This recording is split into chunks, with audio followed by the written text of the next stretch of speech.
Hello, welcome back. അപ്പോൾ myself Vrinda ഉണ്ണി. അപ്പോൾ നമ്മൾ നേരത്തെ കേരള യൂണിവേഴ്സിറ്റിയുടെ 4 ചാപ്റ്റേഴ്സ് വളരെ ഗംഭീരമായിട്ട് തീർത്തു. നമ്മൾ 3rd ചാപ്റ്ററിൻ്റെ ഏറ്റവും ഇമ്പോർട്ടൻ്റ് ആയിട്ടുള്ള ക്വസ്റ്റ്യൻസ് ഡിസ്കസ് ചെയ്തു. First, second chapter, 3rd chapter തീർന്നു. 4th ചാപ്റ്റർ നമ്മൾ ഡിസ്കസ് ചെയ്തു. ഇനി അടുത്ത നമ്മുടെ ഫൈനൽ ചാപ്റ്റർ. ഇതോടുകൂടി നമ്മുടെ ഓൺട്രപ്രണർഷിപ്പ് ഡെവലപ്മെൻറ്റ്, കേരള യൂണിവേഴ്സിറ്റിയുടെ 3rd സെമ്മിൻ്റെ ഓൺട്രപ്രണർഷിപ്പ് ഡെവലപ്മെൻറ്റ് തീർന്നു. അപ്പോൾ ഇന്ന് നമ്മൾ ഡിസ്കസ് ചെയ്യുന്നത് വെച്ചാൽ ഓൺട്രപ്രണർഷിപ്പ് ഡെവലപ്മെൻറ്റിൻ്റെ മൊഡ്യൂൾ 5 അത്യാവശ്യം വലുതാണ്. കാരണം തിയറി ആണെങ്കിലും അത്യാവശ്യം നമുക്ക് ഇമ്പോർട്ടൻറ്റ് പോയിന്റ്സ് ഡിസ്കസ് ചെയ്യാൻ ഇതിലുണ്ട്. കുറച്ചല്ല, അത്യാവശ്യം ഡിസ്കസ് ചെയ്യാനുണ്ട്. പക്ഷെ നമുക്കിതെല്ലാം ഈ ഒരു ചെറിയ സമയം കൊണ്ട് തീർക്കാൻ പറ്റില്ല. കാരണം എന്താ, നമുക്ക് എക്സാംസ് ആവാറായി. എക്സാംസിൽ നമുക്ക് ഈ പേപ്പർ മാത്രം ഡിസ്കസ് ചെയ്തുകൊണ്ടിരുന്നാൽ മതിയോ? പോരാ.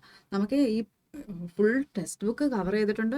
നമുക്കിത് മൊത്തം റിവൈസ് ചെയ്യണം. അപ്പോൾ ഒരു ചാപ്റ്ററിൽ നിന്ന് നമുക്ക് ഭയങ്കര ഡീറ്റെയിൽഡ് എക്സ്പ്ലനേഷൻ നമുക്ക് ഇപ്പോൾ പറ്റത്തില്ല. അപ്പോൾ നമ്മൾ എന്ത് ചെയ്യും, ഏറ്റവും ഇമ്പോർട്ടൻറ്റ് ക്വസ്റ്റ്യൻസ് ആ ചാപ്റ്ററിൽ ഡിസ്കസ് ചെയ്യുമ്പോൾ നമുക്ക് എന്ത് പറ്റും, ഫസ്റ്റ് തൊട്ട് ഇൻട്രോ തൊട്ട് നമ്മൾ ഡിസ്കസ് ചെയ്ത് പോവുകയും ചെയ്യും. നമുക്ക് പോയിന്റ്സും കിട്ടും. നമുക്ക് എന്താ എല്ലാം കവർ ചെയ്യാനും പറ്റും. അപ്പോൾ ഇന്ന് മിസ് എന്താ ചെയ്യാൻ പോകുന്നത്? മിസ് മൊഡ്യൂൾ 5 ഏതാ? മൊഡ്യൂൾ 5 ആണിത്. ലോഞ്ചിങ് ആ സ്മോൾ ബിസിനസ് വലിയ കുറേ ഉണ്ടെങ്കിലും നമുക്ക് വളരെ സിമ്പിളായിട്ട് തന്നെ എന്താ വായിച്ച് മനസ്സിലാക്കി എഴുതാവുന്നതേ ഉള്ളൂ.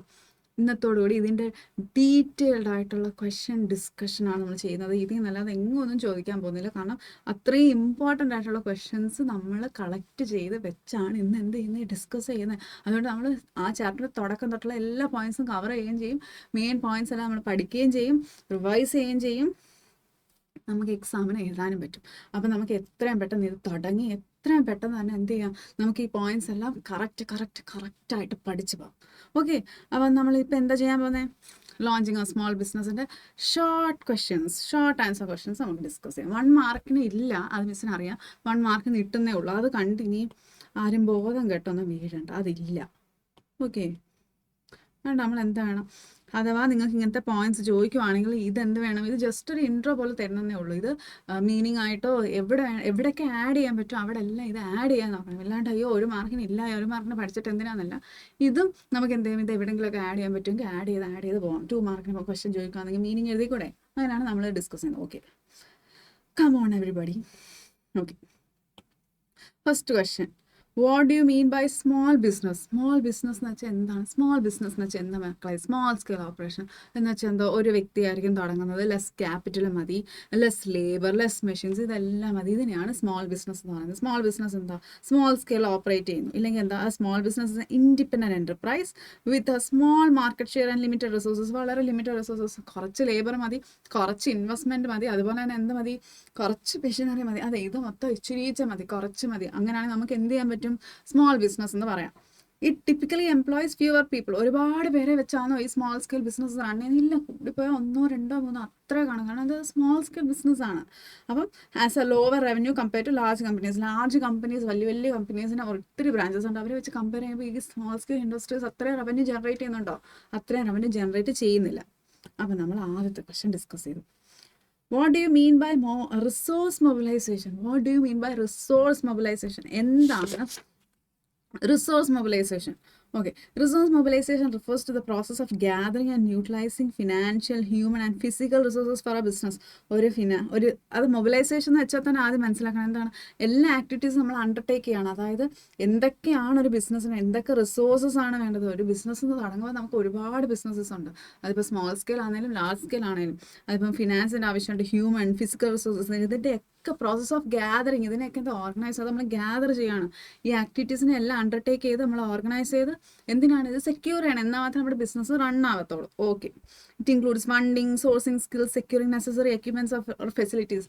എല്ലാത്തിൻ്റെ ആവശ്യം ഒരു സ്മോൾ സ്കെയിൽ ഇൻഡസ്ട്രീസ് ആണെങ്കിൽ നമുക്ക് ചെറിയ ആവശ്യങ്ങളാണെങ്കിലും ഉണ്ട്. അപ്പോൾ എന്താണ്, ഇതാണ് റിസോഴ്സ് മൊബിലൈസേഷൻ.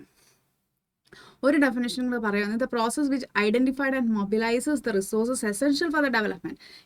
അതൊരു പ്രോസസ്സാണ്. എന്താണ് മൊബിലൈസേഷൻ അല്ലെങ്കിൽ റിസോഴ്സ് മൊബിലൈസേഷൻ എന്ന് വെച്ചാൽ ഒരു പ്രോസസ്സാണ്. എന്താണ്, identify and mobilises the resources. എന്തൊക്കെ റിസോഴ്സസ് ആണ് ഡെവലപ്മെൻറ്റിന് വേണ്ടതെന്ന് നമ്മൾ മനസ്സിലാക്കുകയും അതൊക്കെ മൊബിലൈസ് ചെയ്യുകയാണ് എന്ത് ചെയ്യുന്നത്, എവിടെ ചെയ്യുന്നത്, റിസോഴ്സ് മൊബിലൈസേഷനിൽ ചെയ്യുന്നത്. ഓക്കെ, ഡിഫൈൻ റിസോഴ്സ് മൊബിലൈസേഷൻ എന്ന് പറഞ്ഞാൽ മിസ് ഇപ്പം പറഞ്ഞ ഡെഫിനേഷൻ വേണം നമ്മൾ എഴുതിയിരിക്കുന്നത്. എന്താണ്, resource mobilisation is defined as the process which identifies and mobilizes എന്ത് മൊബിലൈസ് ചെയ്യുന്നത് the resources essential for the development അടുത്ത implementation and continuation of works for achieving goals. Okay, അപ്പോൾ ഇതിൽ നിന്ന് development, implementation, continuation of work, ഇതാണ് ഇതിൽ ഏറ്റവും important ആയിട്ട് പഠിക്കേണ്ടത്. എന്താണ്? ഒരു പ്രോസസ്സാണ്. എന്ത് ചെയ്യുന്നു ഈ റിസോഴ്സ് മൊബിലൈസേഷൻ എന്ന് പറയുമ്പോൾ ഇതിന് ഡിഫൈൻ ചെയ്യുമ്പോഴാണ് നമ്മൾ ഇത് എഴുതി വെക്കേണ്ടത്. വേറെ ഒന്നുമല്ല, ഡിഫൈൻ ചെയ്യുമ്പോൾ എഴുതണം. മീനിങ് ചോദിക്കുമ്പോൾ നമുക്ക് ഇത് എഴുതണം. എന്താണ് മീനിങ് എന്ന് ചോദിക്കുമ്പോൾ നമുക്കറിയാം എന്താണ് ഇത്. മീനിങ് ചോദിക്കുമ്പോൾ നമ്മൾ എന്താണ്, റിസോഴ്സ് മൊബിലൈസേഷൻ എന്താണ്, പ്രോസസ് ഓഫ് ഗ്യാതറിങ്, അത് മനസ്സിലായി. ശരി, പ്രോസസ് ഓഫ് ഗ്യാതറിങ് എന്താണ്, ഒരു റിസോഴ്സസ് എന്തൊക്കെയാണ് വേണ്ടത് ഇതെല്ലാം ഗ്യാദർ ചെയ്യുന്ന ഒരു പ്രോസസ്സ് അത് മനസ്സിലായി. ഡെഫിനേഷൻ ചോദിക്കുമ്പോൾ നമ്മൾ എഴുതേണ്ടതാണ് എന്ത്, process which identified and mobilises the resources. എന്തിനു വേണ്ടി? എസെൻഷ്യൽ ഫോർ ഡെവലപ്മെന്റ്, ഒരു ബിസിനസിന്റെ ഡെവലപ്മെന്റ്, അതിന്റെ ഇംപ്ലിമെന്റേഷൻ, കണ്ടിന്യൂഷൻ ഓഫ് വർക്കിന്റെ കണ്ടിന്യൂഷന് വേണ്ടി നമുക്ക് റിസോഴ്സസ് വേണം. ഇതിനൊക്കെയാണ് ഇത് എന്ത് ചെയ്യുന്നു, ഇതിനെ ഐഡന്റിഫൈ ചെയ്ത് ഇതിനെ മൊബിലൈസ് ചെയ്യുന്നതിനാണ് എന്തെന്ന് പറയുന്നത്, മൊബിലൈസേഷൻ, റിസോഴ്സ് മൊബിലൈസേഷൻ എന്ന് പറഞ്ഞാൽ അതാണ് ഇതിന്റെ ഡെഫിനേഷൻ. Okay, simple. ഇനി അടുത്ത, what do you mean by human resource? Human resource എന്താണ്? ഹ്യൂമൻ റിസോഴ്സ് എന്ന് പറയുന്നത് എന്താണ്? Human resource refers to people who work for an organization. ഒരു ഓർഗനൈസേഷന് എപ്പോഴും എന്താണ്, ഹ്യൂമൻ റിസോഴ്സ് ആവശ്യമാണ്. ഹ്യൂമൻ റിസോഴ്സ് ഇല്ലാതെ എന്തെങ്കിലും നടക്കും? ഹ്യൂമൻ റിസോഴ്സിൻ്റെ ആവശ്യകത എപ്പോഴും ഉണ്ട് ഒരു ഓർഗനൈസേഷന്. So human resource refers to the people who work for an organization. ഒരു ഓർഗനൈസേഷന് വേണ്ടി വർക്ക് ചെയ്യുന്നവരെ നമുക്ക് എന്തെന്ന് പറയാം? ഹ്യൂമൻ റിസോഴ്സ് എന്ന് പറയാം. It includes the workforce, management and staff who contribute to the company's operation. ഒരു കമ്പനിയുടെ ഓപ്പറേഷൻ ആരൊക്കെ കോൺട്രിബ്യൂട്ട് ചെയ്യുന്നുണ്ടോ ഇവരെയൊക്കെ നമുക്ക് എന്തെന്ന് പറയാം? ഇവരൊക്കെ ഹ്യൂമൻ റിസോഴ്സ് എന്ന് പറയാം. അടുത്ത്, what do you mean by recruitment? ഇതെല്ലാം ഹ്യൂമൻ റിസോഴ്സിൽ വരുന്ന കാര്യങ്ങൾ. What do you mean by recruitment എന്ന് പറയുന്നത്? What do you mean by recruitment? Recruitment is the process of attracting, selecting and appointing individuals. ഇല്ലേ മക്കളെ, നമ്മൾ റിക്രൂട്ട് ചെയ്തിട്ടല്ലേ നമ്മൾ എന്ത് ചെയ്യുന്നത്, സ്റ്റാഫിനെ ഒക്കെ അപ്പോയിന്റ് ചെയ്യുന്നത്. അപ്പോൾ റിക്രൂട്ടിങ് എന്താണ്? Recruiting is a process. Attracting, selecting and appointing. Attracting, ഏതൊക്കെ പോസ്റ്റിന് ആരെയൊക്കെയാണ് വേണ്ടത് നമ്മൾ ആദ്യം ഒരു ലിസ്റ്റ് ഇടും. എന്നിട്ട് നമ്മൾ ഹയറിംഗ് പ്രോസസ്സ് നടത്തും. എന്നിട്ട് നമ്മളത് അട്രാക്ട് ചെയ്യും. എന്നിട്ട് അത് സെലക്ട് ചെയ്യും. ഇതിൽ നിന്ന് ആരെയാണ് വേണ്ടത്, ആരെയാണ് വേണ്ടാത്തത് നമ്മൾ സെലക്ട് ചെയ്യും. എന്നിട്ട് appointing individuals to fill positions of the organization. It involves job advertising, interviewing and hiring. ഇല്ലേ, ഒരു ജോബ് അഡ്വർടൈസ്മെന്റ് കൊടുക്കും, നമ്മൾ ഇന്റർവ്യൂ ചെയ്യും, നമ്മൾ ഹയർ ചെയ്യും. ഇതാണ് എൻ്റെ പ്രോസസ്സ്. എന്തിൻ്റെ പ്രോസസ്സ്? റിക്രൂട്ട്മെന്റിന്റെ പ്രോസസ്സാണ് നമ്മളിവിടെ ഡിസ്കസ് ചെയ്തത്. ഓക്കെ, ഇനി അടുത്ത, what do you mean by debenture? നമുക്കറിയാം ഡിബെഞ്ചർ എന്താണ്, നമ്മൾ പഠിച്ചിട്ടുണ്ട്. കൊമേഴ്സിൽ ഇഷ്ടംപോലെ നമ്മൾ പഠിച്ചിട്ടുണ്ട്. ഡിബെഞ്ചർ എന്താണ്? Debenture is a type of debt instrument used by companies to raise capital. അതെ, ക്യാപിറ്റൽ റേസ് ചെയ്യാൻ വേണ്ടി യൂസ് ചെയ്യുന്ന ഒരു ഡെറ്റ് ഇൻസ്ട്രുമെന്റ് അല്ലേ എന്ത്, ഡിബെഞ്ചർ. ഇതൊക്കെ നമ്മൾ സിമ്പിളായിട്ട് എഴുതും. ഇല്ലേ മക്കളെ? It is unsecured and is not backed by any collateral but is backed by the company's credit worthiness. ഇതെന്താണ്? അൺസെക്യൂർഡ് ആണ്. അത് നമുക്കറിയാം അൺസെക്യൂർഡ് ആണ്. എന്തെങ്കിലും കൊളാറ്ററൽ കൊടുത്തിട്ടാണോ ഇതിൻ്റെ ബാക്ക് ഉള്ളത്? അല്ല, അത് നമ്മൾ ബാക്കപ്പ് ചെയ്ത് വെച്ചേക്കുന്നത് അല്ല. ഇത് നമുക്ക് ഒരു കൊളാറ്ററലും അല്ല. നമ്മൾ വിശ്വസിക്കുന്ന ആ കമ്പനിക്ക് നല്ല ക്രെഡിറ്റ് വർത്തിനെസ് ഉണ്ടെന്ന് വിശ്വസിക്കുന്നു. നമ്മൾ എന്ത് ചെയ്യുന്നു? നമ്മൾ ആ ഡിബെഞ്ചേഴ്സ് വാങ്ങുന്നു. അല്ലേ? യെസ്. ഇനി അടുത്ത, what do you mean by a bond? Bond എന്താണ്?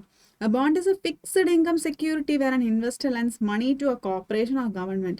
എന്താണ്? ഇതൊരു ഫിക്സഡ് ഇൻകം സെക്യൂരിറ്റി. നമ്മൾ പഠിച്ചിട്ടുണ്ട്. ഫിക്സഡ് ഇൻകം സെക്യൂരിറ്റി, ഒരു ഇൻവെസ്റ്റർ എന്ത് ചെയ്യുന്നു? ലെൻസ് മണി, ഇല്ലെങ്കിൽ കോർപ്പറേഷന് കൊടുക്കുന്നു, ഇല്ലെങ്കിൽ ഗവൺമെന്റിന് കൊടുക്കുന്നു. ഒരു ഫിക്സഡ് ഇൻകം സെക്യൂരിറ്റിയാണ് എന്ത്, ബോണ്ട് എന്ന് പറഞ്ഞാൽ. നമുക്കതറിയാം. Okay, the issuer agrees to pay interest and repay the principal amount on maturity. അതെ, ബോണ്ട് എന്താണ്? ബോണ്ട് ചെയ്യുമ്പോൾ നമ്മൾ ബോണ്ട് വാങ്ങുന്നു എന്ന് പറയുമ്പോൾ എന്താണ്? ഇഷ്യൂർ എന്താണ്? ഇൻട്രസ്റ്റ് തരാമെന്ന് എഗ്രി ചെയ്യുകയും ചെയ്യും. മെച്യൂരിറ്റി ആകുമ്പോൾ പ്രിൻസിപ്പൽ എമൗണ്ടിൻ്റെ കൂടെ ഈ ഇൻട്രസ്റ്റ് നമുക്ക് റീപേ ചെയ്യും. ഓക്കെ, അടുത്ത, what do you mean by euro issues? Euro issues ആണ് ഇവിടെ discuss. What do you mean by euro issues? എന്താണ്? Euro issues refers to securities issued in a foreign market, typically in Europe. അതെ, Europe പോലുള്ള European മാർക്കറ്റിൽ issue ചെയ്യുന്ന, അവിടുത്തെ financial മാർക്കറ്റിൽ issue ചെയ്യുന്ന എന്താണ്? സെക്യൂരിറ്റീസിനെ നമ്മൾ എന്തെന്ന് പറയും? യൂറോ ഇഷ്യൂസ് എന്ന് പറയും. എന്ത് പറയും? Euro issues. എന്താണ് euro issues? Euro issues refers to securities. എവിടെ ഇഷ്യൂ ചെയ്യുന്നത്? ഫോറിൻ മാർക്കറ്റിൽ. നമ്മുടെ മാർക്കറ്റിലല്ല, ഫോറിൻ. അത് എക്സ്പെഷ്യലി ടിപ്പിക്കലി യൂറോപ്പ് പോലുള്ള യൂറോപ്യൻ കൺട്രീസിലെ ഫോറിൻ മാർക്കറ്റ്സിൽ സെക്യൂരിറ്റീസ് അവർ ഇഷ്യൂ ചെയ്യുന്നതിന് നമുക്ക് എന്തെന്ന് പറയാം? ഈ യൂറോ ഇഷ്യൂസ് എന്ന് പറയാം. They are usually raised in foreign currencies and are listed on international exchanges. അതാണ് ഇന്റർനാഷണൽ എക്സ്ചേഞ്ചസിൽ ലിസ്റ്റഡ് ആയിരിക്കും. എന്താണ് പിന്നെ അതുപോലെ തന്നെ യൂഷ്വലി റേസ്ഡ് ഇൻ ഫോറിൻ കറൻസീസിലാണ് റേസ് ചെയ്യുന്നത്, സ്വാഭാവികം. What you mean by GDR? GDR ഇനി അടുത്താണ് GDR. എന്താണ് GDR? GDR എന്താണ്? GDR എന്ന് പറഞ്ഞാൽ ഗ്ലോബൽ ഡിപ്പോസിറ്ററി റെസിപ്റ്റ് എന്ന് വെച്ചാൽ it is a way for companies in one country to raise capital by selling shares in foreign markets. It is a way for companies in one country. ഒരു രാജ്യത്ത്, ഇപ്പം നമ്മുടെ രാജ്യത്ത് companies ഉണ്ട്, ഇന്ത്യയിൽ ഒരുപാട് കമ്പനീസ് ഉണ്ട്. ഇവർക്ക് റഷ്യയിൽ എന്ത് ചെയ്യണം? ഇവർക്ക് റഷ്യയിൽ അവരുടെ ക്യാപിറ്റൽ റേസ് ചെയ്യണം. എങ്ങനെ?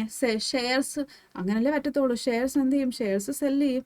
ഷെയർസ് സെല്ല് ചെയ്യുമ്പോൾ നമുക്ക് എന്ത് ചെയ്യും? ക്യാപിറ്റൽ റേസ് ചെയ്യാൻ പറ്റും. ഇങ്ങനെ ക്യാപിറ്റൽ റേസ് ചെയ്യണമെങ്കിൽ നമുക്ക് വേറൊരു സ്ഥലത്താണ് നമ്മൾ ചെയ്യുന്നത്, നമ്മുടെ രാജ്യത്താണ്, വേറൊരു രാജ്യത്താണ് ചെയ്യുന്നത്. അങ്ങനെ ഇറ്റ് ഈസ് എ വേ, ഇതൊരു രീതിയാണ്. എന്താണ്? ഗ്ലോബൽ ഡെപ്പോസിറ്ററി റെസിപ്റ്റ് എന്ന GDR എന്ന് പറയുന്നത്. ഇത് യൂസ് ചെയ്ത് നമുക്ക് എന്ത് ചെയ്യാം? കമ്പനീസിനെ വേറെ ഫോറിൻ മാർക്കറ്റ്സിൽ, ഫോറിൻ കൺട്രീസിൽ എന്ത് ചെയ്യാൻ പറ്റും? ക്യാപിറ്റൽ റേസ് ചെയ്യാൻ പറ്റും. ഓക്കെ, ഇനി അടുത്ത ലീസ് ഫിനാൻസിങ്. ലീസ് ഫിനാൻസിങ് ഒക്കെ അറിയാതിരിക്കുമോ? നമുക്ക് ലീസ് ഫിനാൻസിങ് വളരെ ഭംഗിയായിട്ട് അറിയാം. എങ്ങനെ അറിയാം? ലീസ് ഫിനാൻസിങ് എന്താണ് മക്കളെ? ലീസ് ഫിനാൻസിങ് എന്ന് വെച്ചാൽ കമ്പനി ലീസസ് ആൻഡ് അസറ്റ്. ഇപ്പം വാടകയ്ക്ക് കൊടുക്കും. നമുക്കറിയാം ഡെക്കറേഷൻ്റെ ഒക്കെ സമയത്ത് കസാരകളാവട്ടെ, ബെഞ്ചസ് ആവട്ടെ, ഇതൊക്കെ എന്താണ്? നമുക്ക് വാടകയ്ക്ക് കിട്ടും. നമ്മളിത് വാങ്ങിച്ചാണോ നമ്മൾ കല്യാണത്തിനെല്ലാം കൊണ്ട് കസാര ഇടുന്ന ഓഡിറ്റോറിയത്തിലല്ല. നമ്മളിത് എന്ത് ചെയ്യും? നമ്മളിത് ലീസിന് എടുക്കും. ഇത് വാടകയ്ക്കാണ് എടുക്കുന്നത്. സോ അപ്പോൾ എന്താണ് ലീസ് ഫിനാൻസിങ്? അതിനെയാണ് lease financing. Lease financing is company leases and asset instead of buying it. അത് വാങ്ങുന്നതിന് വരെ അവരെന്ത് ചെയ്യുന്നത്? അവരത് കടം കൊടുക്കുകയാണ് ചെയ്യുന്നത്. This helps conserving capital while still using asset for business operations. Business operation ഈ അസറ്റ് യൂസ് ചെയ്യുമ്പോൾ അവർക്ക് എന്ത് ചെയ്യാൻ പറ്റും? അവർക്ക് നല്ലൊരു ഇൻകം കിട്ടും. Okay, lease financing very simple. What is venture capital? അടുത്ത് നമ്മൾ ഡിസ്കസ് ചെയ്യാൻ പോകുന്നത് venture capital. Venture capital is a type of private equity financing provided to startups and small business with high growth potential. Venture capital എന്ന് വെച്ചാലും ശ്രദ്ധിച്ച് കേൾക്കണം മക്കളെ. ഇതൊരു പ്രൈവറ്റ് ഇക്വിറ്റി ഫിനാൻസിങ് ആണ്. അതായത് ഒരു പ്രൈവറ്റ് ഇക്വിറ്റി ഫിനാൻസിങ് ആണ്. ആർക്കാണ് കൊടുക്കുന്നത്? കൂടുതലും സ്റ്റാർട്ടപ്സിനും സ്മോൾ ബിസിനസ്സിനുമാണ് കൊടുക്കുന്നത്. വെഞ്ചർ ക്യാപിറ്റൽ കൂടുതലും സ്മോൾ ബിസിനസ്സിനും സ്റ്റാർട്ടപ്സിനുമാണ് നമ്മൾ പ്രൊവൈഡ് ചെയ്യുന്നത്. എന്തിനാ? അതുകൊണ്ട് തന്നെ വിത്ത് ഹൈ ഗ്രോത്ത് പൊട്ടൻഷ്യൽ. അവർക്ക് ഹൈ ഗ്രോത്ത് പൊട്ടൻഷ്യൽ, നല്ലൊരു പൊട്ടൻഷ്യൽ അവർക്കുണ്ട്. അവർക്ക് ഗ്രോത്തിന് നല്ല പൊട്ടൻഷ്യൽ ഉള്ള ഒരു സ്റ്റാർട്ടപ്സും സ്മോൾ ബിസിനസ് ആണെങ്കിൽ അവർക്ക് നമ്മൾ എന്ത് പ്രൊവൈഡ് ചെയ്യും? വെഞ്ചർ ക്യാപിറ്റൽ പ്രൊവൈഡ് ചെയ്യും. It is typically offered in exchange for equity in the company. Equity എന്താണ്? ഇവർ പറയും ഞങ്ങൾ ഇത്ര ക്രോർസ് ഇൻവെസ്റ്റ് ചെയ്യാം, 10 crores തരാം, പക്ഷേ 20%, ആ ഒരു കമ്പനിയുടെ 20% ഇക്വിറ്റി ആർക്ക് വേണമെന്ന് പറയും? ആരാണോ ഇൻവെസ്റ്റ് ചെയ്ത് അവർക്ക് വേണമെന്ന് പറയും. മനസ്സിലായി? ഇക്വിറ്റി അതാണ് പറയുന്നത്. Four exchange of equity it is typically offered four in exchange for equity in the company എന്നാണ് അവർ പറയുന്നത്. അപ്പോൾ അങ്ങനെ എന്ത് ചെയ്യാൻ പറ്റും? കുറേ നാളാകുമ്പോൾ ഈ ഇക്വിറ്റീസ് സെല് ചെയ്തിട്ട് ഇവർക്ക് ക്യാപിറ്റൽ റേസ് ചെയ്യാൻ പറ്റും. മനസ്സിലായോ? What do you mean by strategic planning? Strategic planning നമുക്ക് അറിയാം. സ്ട്രാറ്റജിക് പ്ലാനിങ് എന്താണ്? Is the process of defining a company's direction and making decisions. വളരെ കറക്റ്റായിട്ട് എങ്ങനെയാണ് അവർ പ്ലാൻ ചെയ്യുന്നത് എന്ന് മനസ്സിലാക്കാൻ വേണ്ടിയിട്ടാണ് സ്ട്രാറ്റജിക് പ്ലാനിങ്. അപ്പോൾ എന്താണ് സ്ട്രാറ്റജിക് പ്ലാനിങ്? സ്ട്രാറ്റജിക് പ്ലാനിങ് ഒരു പ്രോസസ്സാണ്. Defining companies direction and making decisions on allocating resources and pursue it's goals. അതിൻ്റെ ഗോൾസ് ഒക്കെ പെർസ്യൂ ചെയ്യാൻ അത് എന്ത് ഡയറക്ഷനിലേക്ക് എന്ത് ഡിസിഷൻസ് ആണ് ഇവർ എടുക്കുന്നതെന്ന്, ഇവരുടെ പ്ലാനിങ് എന്താണെന്ന് മനസ്സിലാക്കുന്നതിനെ നമ്മൾ എന്ത് പറയും? Strategic planning. It involves long term goals, vision and overall business strategy. കൂടുതലും ലോങ് ടേം ഗോൾസ് എവിടെയാണ് നമ്മൾ നോക്കുന്നത്? സ്ട്രാറ്റജിക് പ്ലാനിങ്ങിലാണ് നോക്കുന്നത്. സ്ട്രാറ്റജിക് പ്ലാനിങ്ങിൽ അപ്പോൾ എന്താണ് കൂടുതലും വരേണ്ടത് മക്കളെ? സ്ട്രാറ്റജിക് പ്ലാനിങ്ങിൽ നമ്മൾ മനസ്സിലാക്കണം. സ്ട്രാറ്റജിക് പ്ലാനിങ്ങിൽ കൂടുതലും നമ്മൾ കമ്പനി ഡിസിഷൻ മേക്കിംഗ്, അതായത് ലോങ് ടേമിലേക്ക് എടുക്കുന്ന ഡിസിഷൻസ് ഒക്കെ ആ പ്ലാനിങ് എവിടെയാണ് അത് വരേണ്ടത്? സ്ട്രാറ്റജിക് പ്ലാനിങ്ങിലാണ്. അത്രയും മാത്രം ചിന്തിച്ചാൽ മതി. അടുത്ത ഡിഫൈൻ. എന്താണ് define operational planning. Operational planning is the process of developing specific policies and actions to implement the strategic plan. Very simple. നമ്മുടെ സ്ട്രാറ്റജിക് പ്ലാൻസ്, അതായത് ലോങ് ടേമിലേക്ക് എന്താണ് നമ്മൾ കുറേ പ്ലാൻസ് ഇറക്കിയിട്ടുണ്ട്. ഒരുപാട് പ്ലാൻസ് ഇറക്കി.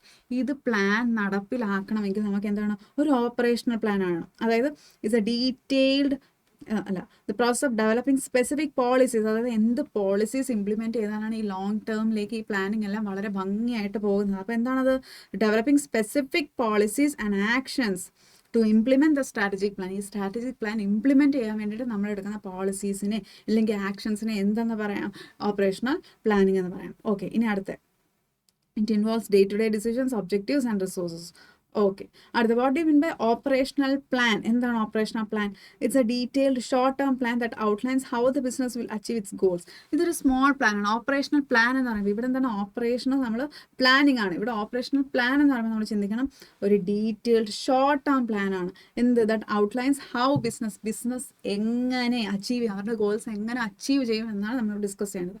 It covers specific activities, responsibilities, time lines and resources. Okay, അടുത്ത് what do you mean by marketing or distribution channel? എന്താണ് മാർക്കറ്റിംഗ് ആൻഡ് ഡിസ്ട്രിബ്യൂഷൻ ചാനൽ? നമുക്കറിയാം ഡിസ്ട്രിബ്യൂഷൻ ചാനൽ എന്താണ് മക്കളെ? ഡിസ്ട്രിബ്യൂഷൻ ചാനൽ എന്ന് വെച്ചാൽ എന്താ? Path through which products or services move from producer to consumer. കൺസ്യൂമറിലേക്ക് എത്തണമെങ്കിൽ പ്രോഡക്ട്സ്, ഞാനാണ് പ്രൊഡ്യൂസറിൻ്റെ കയ്യിൽ ഒരുപാട് പ്രോഡക്ട്സ് ഇരിപ്പുണ്ട്. അപ്പം മിസ് എന്ത് ചെയ്യും? ഈ പ്രോഡക്ട്സ് ഇവിടെ വെച്ചിട്ട് ഇരുന്നിട്ട് കാര്യമുണ്ട്. ഇത് സെല്ലാണെങ്കിൽ ഡിസ്ട്രിബ്യൂഷൻ സെൻറ്റേഴ്സ് ആണ്. ഡിസ്ട്രിബ്യൂട്ട് ചെയ്യാൻ ആളുകൾ വേണം. അതിന് നമുക്ക് എന്ത് പറയാം? അതിനെയൊക്കെ നമുക്ക് ഡിസ്ട്രിബ്യൂഷൻ ചാനൽ എന്ന് പറയാം. മിസ് ഒരാൾക്ക് മാത്രമാണ് ഡിസ്ട്രിബ്യൂട്ട് ചെയ്യാൻ കൊടുക്കുന്നത്, അല്ല, അയാൾ വേറൊരാൾക്ക് കൊടുക്കുമായിരിക്കും, അയാൾ വേറൊരാൾക്ക്, അങ്ങനെ ഇതൊരു പ്രോസസ്സാണ്. അപ്പോൾ ഈ ഡിസ്ട്രിബ്യൂഷൻ ചാനൽ എന്നാണ് അതിന് പറയുന്നത്. എന്താണ് marketing or distribution channel? Refers to the path through which the products or services move from one producer to customer. ഒരാളിൽ നിന്ന് മറ്റൊരാളിലേക്ക് പോകും. എന്നാൽ മാത്രമേ നമുക്ക് ഇവിടെ എന്ത് ചെയ്യാൻ പറ്റൂ? പ്രോഡക്ട്സ് നമുക്ക് സെല് ചെയ്യാൻ പറ്റൂ, കൺസ്യൂമേഴ്സിലേക്ക് എത്തിക്കാൻ പറ്റൂ. Okay, it can involve wholesalers, retailers or direct sales. എന്തും ആവട്ടെ. What do you mean by market penetration? What do you mean by market penetration? എന്താണ്? Market penetration refers to strategy of increasing companies' market share in an existing market. Already മാർക്കറ്റിൽ അവർ exist ചെയ്യുന്നുണ്ട്. അവരുടെ market ഷെയറിനെ increase ചെയ്യാൻ വേണ്ടി എടുക്കുന്ന strategies. Already അവർ മാർക്കറ്റിൽ exist ചെയ്യുന്നുണ്ട്, അവർ നല്ലൊരു കമ്പനിയാണ് എക്സിസ്റ്റ് ചെയ്യുന്നത്. പക്ഷേ അവർക്ക് വീണ്ടും മാർക്കറ്റ് ഷെയർസ് ഇൻക്രീസ് ചെയ്യണം. അപ്പോൾ അവർ എന്ത് ചെയ്യും? പുതിയ സ്ട്രാറ്റജീസും പുതിയ പ്ലാൻസുമായിട്ട് വരും. അപ്പോൾ നമുക്കതിനെ എന്ത് പറയാം? മാർക്കറ്റ് പെനട്രേഷൻ എന്ന് പറയാം. It involve strategies like advertising, pricing adjustments or adding new products. അവരുടെ പ്രോഡക്റ്റ് ലൈനിലേക്ക് വീണ്ടും പ്രോഡക്ട്സ് ആഡ് ചെയ്യുന്നു. ഇപ്പോൾ ഓൾറെഡി അവർ ഷാമ്പു ആയിരുന്നു അവർ പ്രൊഡ്യൂസ് ചെയ്തുകൊണ്ടിരുന്നത്. ഇപ്പോൾ അവർ കണ്ടീഷണേഴ്സ് ഇറക്കി തുടങ്ങി, ആയുർവേദിക് ഷാമ്പൂസ്. അതായത് അവരുടെ പ്രോഡക്ട്സ് വേറെ ഡിഫറെൻറ്റ് ടൈപ്സ് ഓഫ് പ്രോഡക്റ്റ് ലൈനിൽ ആഡ് ചെയ്തുകൊണ്ടിരിക്കുന്നത്. എന്തിനാണ്? മാർക്കറ്റ് ഷെയർ കുറച്ചും കൂടെ ഓൾറെഡി അവർ എക്സിസ്റ്റിംഗ് ആണ്, അവർ കുറച്ചും കൂടെ മാർക്കറ്റ് ഷെയർ അവർക്ക് കിട്ടാൻ വേണ്ടിയിട്ട് അവരങ്ങനെ ചെയ്യുന്നത്. ഇനി അടുത്ത what do you mean by conglomerate diversification?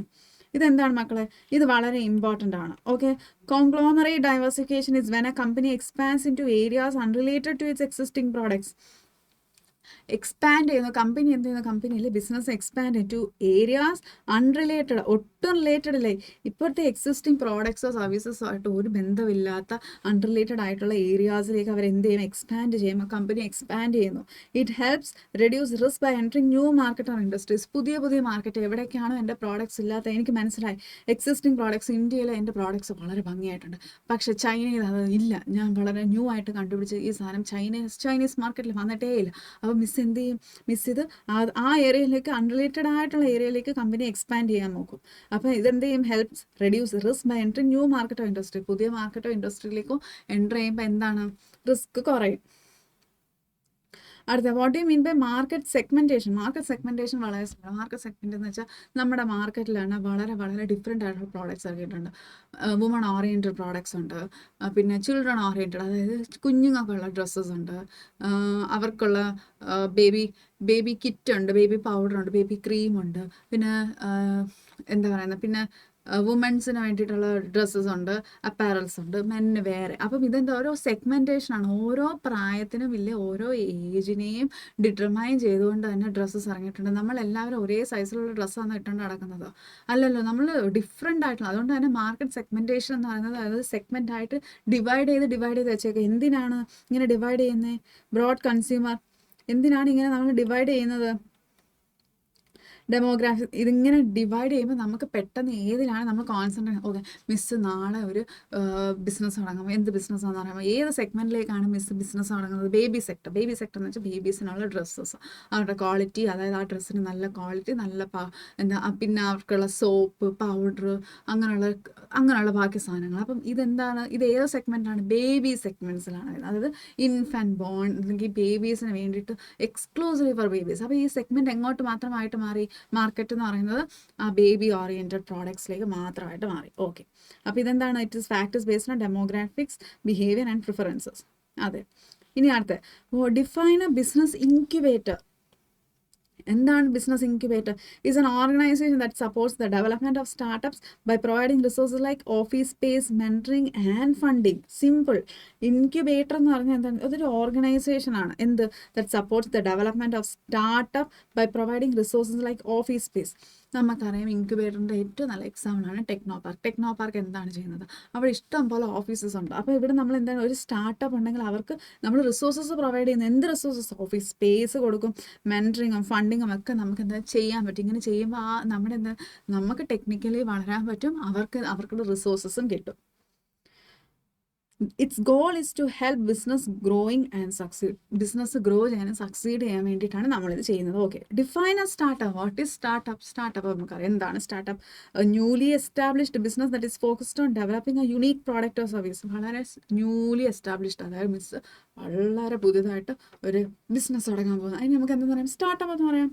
Established business that is focused on developing unique product. വളരെ യുണീക്ക് ആയിട്ടുള്ള പ്രോഡക്റ്റ്സ് ആണ് മിസ് എന്താ ചെയ്യുന്നത്, പ്രൊഡ്യൂസ് ചെയ്യാൻ പോകുന്നതെങ്കിൽ നമുക്ക് എന്താ പറയാം?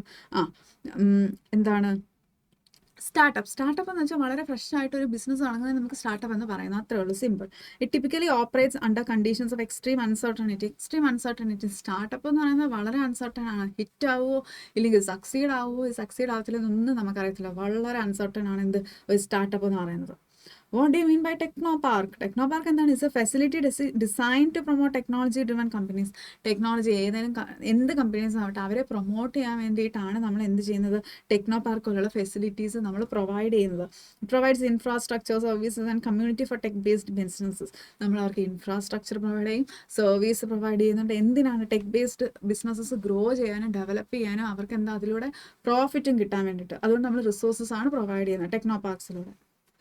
ഇനി അടുത്തതാണ് industrial estate. What do you mean by industrial estate? And industrial estate is designated area developed with necessary infrastructure for business.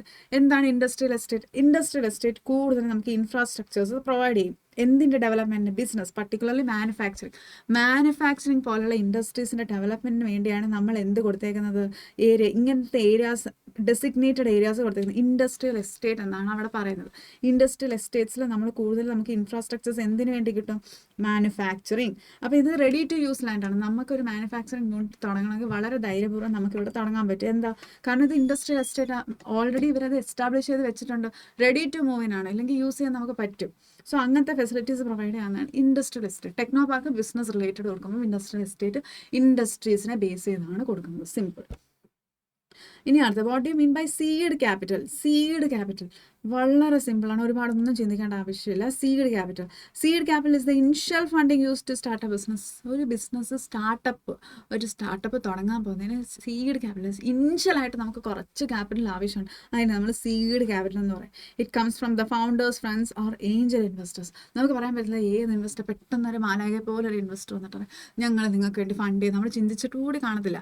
അപ്പം അതാവട്ടെ ഇപ്പം ഫ്രണ്ട്സിൽ നിന്ന് വളരെ ഇനിഷ്യലായിട്ട് കിട്ടുന്ന ഒരു ഇൻവെസ്റ്റ്മെൻ്റ് ആണ്. അതിനെ നമുക്ക് സീഡ് ഇൻവെസ്റ്റ്മെന്റ് എന്ന് പറയും, സീഡ് ക്യാപിറ്റൽ എന്ന് പറയും. Okay, what do you mean by sick unit? എന്താണ് മക്കളെ സിക്ക് യൂണിറ്റ്? സിക്ക് യൂണിറ്റ് എന്ന് വെച്ചാൽ ഒന്നുമില്ല. സിക്ക് യൂണിറ്റ് എന്ന് വെച്ചാൽ ഒരു ഇൻഡസ്ട്രി ഇപ്പം ബിസിനസ് തുടങ്ങി 5-6 വർഷമായപ്പോൾ ആ ബിസിനസ് എന്ത് നഷ്ടത്തിലേക്ക് വന്നു തുടങ്ങി, കണ്ടിന്യൂസ് ആയിട്ട് എന്താണ് അത് ലോസ് ആണ്. അപ്പോൾ അതിന് സിക്ക് യൂണിറ്റ് എന്ന് പറയണം. സിക്ക് unit refers to business that is facing financial difficulties and unable to repay its debt or meet operational cost. അതിൻ്റെ കടങ്ങളൊന്നും അതിന് റീപേ ചെയ്യാൻ പറ്റുന്നില്ല, ഓപ്പറേഷണൽ കോസ്റ്റ് മീറ്റ് ചെയ്യാൻ പറ്റുന്നില്ലെങ്കിൽ നമുക്കിതിനെ എന്തെന്ന് പറയാം? നമുക്കിതിനെ സിക്ക് യൂണിറ്റ്, ബിസിനസ്സിൻ്റെ സിക്ക് യൂണിറ്റ് എന്ന് നമുക്കിതിനെ റെഫർ ചെയ്യാൻ പറ്റും. Okay, it may be on the verge of closure if no remedial actions are taken. Correct. എന്താണ്? കുറേ നഷ്ടങ്ങൾ, മൊത്തത്തിൽ നഷ്ടം. അങ്ങനെയാണെങ്കിൽ പിന്നെ ഇത് എന്ത് ചെയ്യാനേ പറ്റൂ? ഇത് പിന്നെ മിസ് ചെയ്ത് അടച്ചു പൂട്ടി വീട്ടിലിരിക്കാനേ പറ്റൂ. കാരണം ഈ ബിസിനസ് കണ്ടിന്യൂസ് ആയിട്ട് ലോസ് ആണ് വരുന്നത്. മനസ്സിലായി? അതാണ് എന്ത് സിക്ക് യൂണിറ്റ് എന്ന് വെച്ചാൽ. ഓക്കെ, അടുത്ത് what do you mean rehabilitation? നമുക്കറിയാം റീഹാബിലിറ്റേഷൻ സെൻറ്റേഴ്സ് എന്ന് പറഞ്ഞുകൊണ്ട്. എന്താണ് rehabilitation? Rehabilitation refers to efforts made to restore a sick unit to financial health. Simple. Sick യൂണിറ്റിന് ഫിനാൻഷ്യൽ ഹെൽത്തിലേക്ക്, സിക്കായിട്ടുള്ള യൂണിറ്റ് ആണ്. അപ്പോൾ അവരെ ഹെൽപ്പ് ചെയ്ത് ഫിനാൻഷ്യലി അവരെ എന്താണ് കുറച്ചും കൂടെ ഫിനാൻഷ്യൽ ഹെൽത്ത് അവരുടെ ഡെവലപ്പ് ചെയ്ത് കുറച്ചും കൂടെ നമുക്ക് ട്രൈ ചെയ്ത് നോക്കാം. സിക്ക് യൂണിറ്റിനെ മൊത്തത്തിൽ അടച്ചു പൂട്ടാതെ അവർക്കൊരു ഓപ്പർച്യൂണിറ്റി പ്രൊവൈഡ് ചെയ്തിട്ട് ഫിനാൻഷ്യലി അവരെ ഗ്രോ ചെയ്യാൻ കൊടുക്കുന്ന ഒരു ഓപ്പർച്യൂണിറ്റി നമ്മൾ റീഹാബിലിറ്റേഷൻ എന്ന് പറയും. It includes financial restructuring, management charges, management changes and operational improvement. മാനേജ്മെൻറ്റിലാവട്ടെ ഓപ്പറേഷൻസിലാവട്ടെ ഫിനാൻഷ്യലി എല്ലാത്തിനും നമ്മൾ ഇമ്പ്രൂവ് ചെയ്യാൻ നമ്മൾ അവരെ മനസ്സിലാക്കി അവരെന്താ നമ്മളെ ഗ്രോ ചെയ്യാൻ നമ്മളൊരു ഓപ്പർച്യൂണിറ്റി കൊടുക്കും. അതിന് നമ്മൾ റീഹാബിലിറ്റേഷൻ എന്ന് പറയും. What do you mean by effective management? എന്താണ് മക്കളെ what do you mean by effective management? ഇവിടെ നമ്മൾ ഡിസ്കസ് ചെയ്യുന്നത് എന്താണ് എഫക്റ്റീവ് മാനേജ്മെൻറ്റ് എന്ന് വേണം നമ്മൾ ഡിസ്കസ് ചെയ്യാൻ. എഫക്റ്റീവ് മാനേജ്മെൻറ്റ് പേര് പോലെ തന്നെ മനസ്സിലായി. എഫക്റ്റീവ് മാനേജ്മെൻറ്റ് എന്ന് വെച്ചാൽ എന്താ? ഒരു ഓർഗനൈസേഷൻ മാനേജ് ചെയ്യുന്നത് വളരെ എഫക്റ്റീവ് ആയാലും എന്താ ആ എഫിഷ്യൻസി കൂടത്തുള്ളൂ. അപ്പോൾ എന്താ effective management? First ability to coordinate resources and people efficiently to achieve organisation goals. ഓർഗനൈസേഷന് ഗോൾസ് കാണും, ഒബ്ജക്റ്റീവ്സ് കാണും. അത് നമുക്ക് ആ ഗോൾസും ഒബ്ജക്റ്റീവ്സും ഒക്കെ ഈ ഓർഗനൈസേഷൻ ഇത്ര ഗോൾസും ഒബ്ജക്റ്റീവ്സും ആണ് ഉള്ളതെന്ന് എങ്ങനെയാണ് അവിടുത്തെ വർക്ക് ഫോഴ്സിലെ എംപ്ലോയീസ് മനസ്സിലാക്കുന്നത്? അവിടുത്തെ മാനേജ്മെൻ്റ് ആണ് അത് പറയുന്നത്. നമുക്ക് ഇതാണ് നമ്മുടെ ഒബ്ജക്റ്റീവ്, ഈ ഒബ്ജക്റ്റീവ് നമ്മൾ മീറ്റ് ചെയ്യണം എന്ന് പറയുന്നത് ആരാണ്? എന്ന് പറയുന്നത് അവിടുത്തെ മാനേജ്മെൻ്റ് ആണ്. അപ്പോൾ മാനേജ്മെൻറ്റ് വളരെ എഫക്റ്റീവ് ആയാൽ മാത്രമേ നമുക്കിവിടെ എന്ത് ചെയ്യൂ? അതെ, എബിലിറ്റി ടു കോർഡിനേറ്റ് റിസോഴ്സ്. ഈ റിസോഴ്സസ് എല്ലാം കോർഡിനേറ്റ് ചെയ്താൽ മാത്രമേ പീപ്പിളിൻ്റെ എഫിഷ്യൻസി, അവിടുത്തെ വർക്ക് ഫോഴ്സിൻ്റെയും എംപ്ലോയീസിൻ്റെ എഫിഷ്യൻസി നമുക്ക് കൂട്ടാൻ പറ്റും. എന്നാൽ മാത്രമേ നമ്മൾ എഫിഷ്യൻ്റ് ആയിട്ട് നമ്മുടെ ഗോൾസ് അച്ചീവ് ചെയ്യാൻ പറ്റൂ. ആർക്ക്? ഓർഗനൈസേഷന്. It involves planning, organising, leading and controlling business activities. Planning ചെയ്യണം, ഓർഗനൈസ് ചെയ്യണം, ലീഡ് ചെയ്യണം, കൺട്രോൾ ചെയ്യണം ബിസിനസ് ആക്ടിവിറ്റീസിൽ. എന്നാൽ മാത്രമേ നമുക്ക് ആ ഒബ്ജക്റ്റീവ്സും ഗോൾസിലേക്ക് എത്താൻ പറ്റത്തുള്ളൂ. Okay, simple. ഇനി നമ്മൾ ഡിസ്കസ് ചെയ്യുന്നതാണ്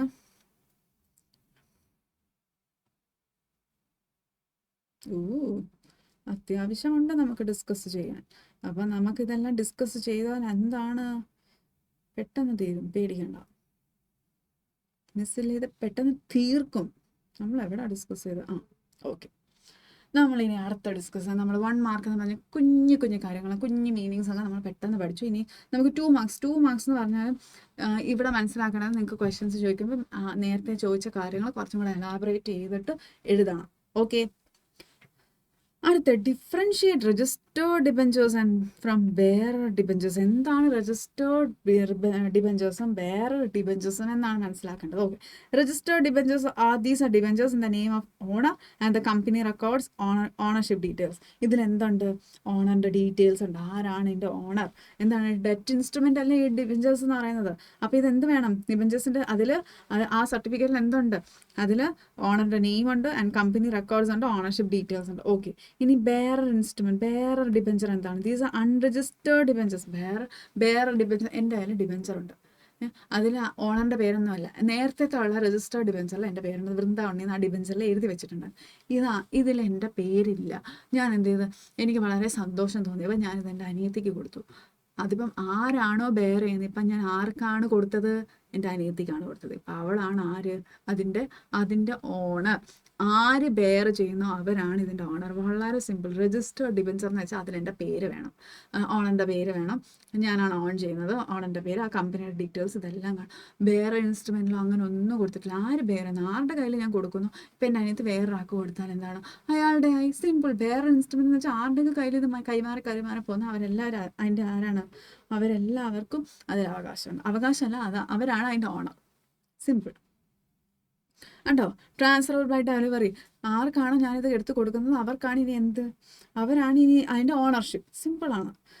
what do you mean by unsecured debentures? ഇനി നമ്മൾ ഡിസ്കസ് ചെയ്യുന്ന അൺസെക്യൂർഡ് ആയ ഡിബഞ്ചേഴ്സ് എന്താണ്? നമ്മൾ ഇതൊക്കെ ആക്ച്വലി ഇത് അക്കൗണ്ടൻസിയുടെ ഏതോ ഒരു പോർഷനിൽ ഷെയർസ് ആൻഡ് ഡിബഞ്ചേഴ്സിൽ നമ്മൾ ഇഷ്ടംപോലെ ഡിസ്കസ് ചെയ്യുന്നത്. വീണ്ടും ഇവിടെ എന്തിനാണ് ഇത് വന്നതെന്ന് വെച്ചാൽ ലോഞ്ചിങ് സ്മോൾ ബിസിനസ് ആണെങ്കിലും ഡിബഞ്ചേഴ്സ് ഒക്കെ എന്താണ് വളരെ ഇമ്പോർട്ടൻ്റ് ആണ്. അതുകൊണ്ട് ജസ്റ്റ് ഒന്ന് മനസ്സിലാക്കി വെച്ചാൽ മാത്രം മതി. കാരണം എന്താ, നമ്മളിത് ഫസ്റ്റ് സെമ്മായിട്ട് ഒരുപാട് ഇത് പഠിക്കുന്നുണ്ട്. എന്ത് ഡിബഞ്ചർ എന്താണ്, ബോണ്ട് എന്താണ്, unsecured debentures, registered debentures, bearer debentures, അങ്ങനെ ഒരുപാടുണ്ടല്ലോ. അതെ. ഇനി unsecured debentures are not backed by any specific asset or collateral. അത് സെക്യൂർഡ് അല്ല, അതാണ് അൺസെക്യൂർഡ് അർത്ഥം. എന്ന് വെച്ചാൽ എന്തെങ്കിലും കൊളാറ്ററൽ എടുത്ത് ബാക്ക് ചെയ്തിട്ടുണ്ടോ? ഒന്നുമില്ല. They rely solely on company's credit worthiness for repayment. നമ്മൾ പ്രതീക്ഷിക്കുന്ന കമ്പനി നല്ലതാണെന്ന് നമ്മൾ പ്രതീക്ഷിക്കുന്നു, അവർ നമ്മുടെ പൈസ തിരിച്ചു തരുമെന്ന് നമ്മൾ പ്രതീക്ഷിക്കുന്നു. അതാണ് അൺസെക്യൂർഡ് ഡിബഞ്ചേഴ്സ്. ഇനി corporate bonds. 4 types of corporate bonds ഏതാണെന്ന് നമ്മൾ ഡിസ്കസ് ചെയ്യുന്നത്. എന്താണ് 4 ടൈപ്പ് ഓഫ് കോർപ്പറേറ്റ് ബോണ്ട്സ് ഏതാണ്? അടുത്ത കൺവേർട്ടബിൾ ബോണ്ട്സ്. അതെ, പേര് പോലെ തന്നെ converted into fixed number of shares of the company. നമുക്കത് ഈ ബോണ്ട്സ് നമുക്ക് കൺവേർട്ട് ചെയ്യാൻ പറ്റും. ഇനി അടുത്ത non convertible. These cannot be converted into equity shares. ഇതിന് ഇക്വിറ്റി ഷെയർസ് ആയിട്ട് കൺവേർട്ട് ചെയ്യാൻ പറ്റത്തില്ല. പക്ഷേ മറ്റേ കൺവേർട്ടബിൾ ബോണ്ട്സ് നമുക്കത് കൺവേർട്ട് ചെയ്ത് ഇക്വിറ്റി ഷെയർസ് ആയിട്ട് മാറ്റാൻ പറ്റും. ഓക്കെ. അടുത്ത് zero coupon bonds. These are issued at a discount and do not repay any periodic interest. ഇതൊരു ഡിസ്കൗണ്ടിനാണ് നമ്മൾ എന്താണ് ഇഷ്യൂ ചെയ്യുന്നത്. Issue at a discount and do not pay periodic interest. ഇത് അതായത് 3 മാസം കറക്റ്റ് ഇൻ്റർവെല്ലിന് നമ്മൾ ഇൻട്രസ്റ്റ് തരാനൊന്നും ഇല്ല. അവർ അത് തന്നില്ല അത്രേ ഉള്ളൂ. These are issued at a discount. ഇത് ഇഷ്യൂ ചെയ്യുന്നത് ഒരു ഡിസ്കൗണ്ടിനായിരിക്കും. അതാണ് എന്ത് zero coupon bones. Callable bonds. These can be redeemed by the issuer before the maturity date. ഇപ്പോൾ ഈ വർഷം 2025 ഡിസംബർ 31 എനിക്ക് എന്ത് വേണം? എനിക്ക് ഈ ബോണ്ട് അതായത് ഈ ബോണ്ട് പൈസ നമുക്ക് വേണമെന്ന് വെച്ചോ, ഈ റിഡീം ചെയ്യാൻ പറ്റും. അതിന് മുന്നേ തന്നെ ഇഷ്യൂറിന് എന്ത് ചെയ്യാൻ പറ്റും? ഇത് റിഡീം ചെയ്യാൻ പറ്റും, തിരിച്ചെടുക്കാൻ പറ്റും. അതാണ് എന്ത് callable bonds. Okay, what do you mean by retained earnings? അടുത്ത നമ്മൾ ഡിസ്കസ് ചെയ്യേണ്ടത് റീറ്റെയിൻഡ് ഏർണിങ്സ് എന്താണ് മക്കളെ? Retained earnings. നമുക്ക് കുറച്ച് നേരം ഇതൊക്കെ മായ്ച്ച് കളിക്കാം. Okay, what do you mean by retained earnings? Retained earnings refer to the portion of net income that is not distributed as dividends but is reinvested in the business. Simple. എന്താണ് retained earnings എന്ന് വെച്ചാൽ net income. നമുക്കറിയാം net income ഉണ്ട് ബിസിനസ്സിന്. Okay, ഇതിൻ്റെ net ഇൻകത്തിൻ്റെ portion that is not dividend ആയിട്ട് distribute ചെയ്തിട്ടില്ല ബട്ട് ഇസ് റീഇൻവെസ്റ്റ്. ബിസിനസ്സിലേക്ക് വീണ്ടും റീഇൻവെസ്റ്റ് ചെയ്തു. സിമ്പിൾ.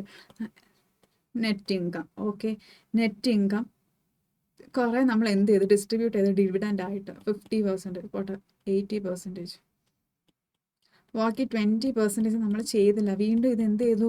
വീണ്ടും റീഇൻവെസ്റ്റ് ചെയ്തു. എവിടേക്ക് റീഇൻവെസ്റ്റ് ചെയ്തു? ബിസിനസ്സിലേക്ക് റീഇൻവെസ്റ്റ് ചെയ്തു. റീഇൻവെസ്റ്റ്. അപ്പോൾ ഇതെന്തായി മാറി? ഇതിനെ നമുക്ക് എന്തെന്ന് പറയാം? ഇതിനെ നമ്മൾ റീറ്റെയിൻഡ് ഏർണിങ്സ് എന്ന് പറയാം. അത്രയേ ഉള്ളൂ, സിമ്പിളാണ്. ഇതിനെയാണ് നമ്മൾ എന്തെന്ന് പറയേണ്ടത്? റീറ്റേൺഡ് ഏർണിങ്സ് എന്ന് പറയേണ്ടത്. It is used for business expansion, debt repayment or saving for future investment. എന്തിനും ആയിക്കോട്ടെ, എന്ത് ആവശ്യത്തിനും നമ്മൾ എന്ത് ചെയ്തു? നമ്മളിത് റീറ്റെയിൻഡ് ഏർണിങ്സ് എന്ന് പറയുന്നത്. ഇനി അടുത്ത explain the role of IDBI providing term finance to the industrial sector. IDBI എന്താണ്? Industrial development bank of India. നമുക്കറിയാം എന്തിനും provides long term financial assistance. ആർക്ക്? ഇൻഡസ്ട്രീസിന് ലോങ് ടേം ഫിനാൻഷ്യൽ അസിസ്റ്റൻസ് ആരാണ് തരുന്നത്? Industrial development bank of India. അതിന് വേണ്ടിയിട്ടാണ് ആ ബാങ്ക് അവിടെ ഉള്ളത്. It offers loans for expansion, modernization, setting up of new projects in various sectors. സ്വാഭാവികം. What do you mean by hire purchase financing? Hire purchase financing allows the buyer to use the asset immediately while paying for it over time. The buyer takes possession of the asset after paying an initial deposit and agrees to pay the rest in installments. Okay. Hire purchase financing എന്ന് വെച്ചാൽ hire purchase financing allows the buyer. ആരാണ് buyer? ഞാനാണ് വാങ്ങാൻ പോകുന്നത്. Miss ഒരു കടയിൽ ചെന്നിട്ട് jewellery, അവിടെ റെൻ്റൽ ജ്വല്ലറി എന്ത് ചെയ്യുന്നു? റെൻ്റൽ ജ്വല്ലറി നമ്മൾ അവരുടെ അസറ്റ് നമ്മൾ എന്ത് യൂസ് ചെയ്യുന്നു? While paying for it over time. നമ്മളിത് കൊടുക്കുന്ന എപ്പോഴാണ്? നമ്മൾ ഫുൾ പേയ്മെൻറ്റ് കൊടുക്കുന്നത് പിന്നീടായിരിക്കും, പക്ഷേ അതിന് മുന്നേ നമ്മൾ അഡ്വാൻസ് കൊടുക്കും. Okay, the buyer takes possession of the asset. ഇനി പൊസഷൻ ആരുടെ കയ്യിലാണോ ഉള്ളത് അസറ്റ്? ഇപ്പോൾ അവരുടെ ആ റെൻ്റൽ ജ്വല്ലറി എൻ്റെ കയ്യിലാണോ ഉള്ളത്? ഇപ്പോൾ ഇത് എൻ്റെ പൊസഷൻ. അപ്പോൾ ഈ അസറ്റ് ഇപ്പോൾ ആരുടെ ആയി? എൻ്റെ ആയി. After paying an initial deposit and agrees to pay the rest in instalment. ബാക്കി നമ്മൾ എന്ത് ചെയ്യും? ഇൻസ്റ്റാൾമെൻറ്റിൽ കൊടുക്കും. നമ്മൾ വണ്ടിയൊക്കെ എടുക്കുന്നത് കണ്ടിട്ടുണ്ടോ? ഹയർ പർച്ചേസ് ഇൻസ്റ്റാൾമെൻറ്റിൽ. Higher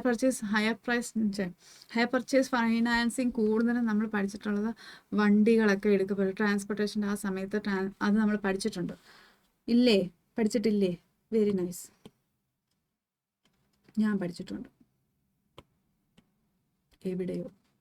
What do you mean by product launching? ഇനി അടുത്തത് product launching. Product launching is the process of introducing a new product into the market. So product launch എന്ന് വെച്ചാൽ പുതിയ പ്രോഡക്റ്റ് മാർക്കറ്റിലേക്ക് ലോഞ്ച് ചെയ്യുന്നത്. നമ്മൾ എന്തെന്ന് പറയണം? പ്രോഡക്റ്റ് ലോഞ്ചിങ് എന്ന് പറയണം. അപ്പോൾ നമ്മൾ അതിന് വെറുതെ ഞാൻ പ്രോഡക്റ്റ് ലോഞ്ച് ചെയ്താൽ അതിന് അഡ്വർടൈസ് ചെയ്യും, അവയർനെസ് കൊടുക്കും, ഇൻസെൻറ്റീവ്സ് കസ്റ്റമേഴ്സിനെ അട്രാക്ട് ചെയ്യാൻ ഇൻസെൻറ്റീവ്സ് പ്രൊവൈഡ് ചെയ്യും. ഇതൊക്കെ യൂഷ്വലി എല്ലാവരും ചെയ്യുന്നതാണ്. എന്തിനാ? പ്രോഡക്റ്റ് ലോഞ്ച് ചെയ്യുന്ന സമയത്ത്. What do you mean by business incubation? നമ്മൾ ഡിസ്കസ് ചെയ്തിരുന്നു മുകളിൽ. വെഞ്ചർ ക്യാപിറ്റൽ ഡിസ്കസ് ചെയ്തു, സ്റ്റാർട്ടപ്പ് എന്തോന്ന് ഡിസ്കസ് ചെയ്തു. ഇനി ഇൻസെൻറ്റീവ്സ് എന്താണ്? നമുക്ക് വളരെ ഇഷ്ടമുള്ളൊരു പേര് കേൾക്കാൻ വളരെ സന്തോഷമുള്ളൊരു കാര്യമാണ് ഈ ഇൻസെൻറ്റീവ്. എന്തുകൊണ്ടാണ് ഇൻസെൻറ്റീവ് കേൾക്കാൻ ഇത്ര സന്തോഷം നമുക്ക്?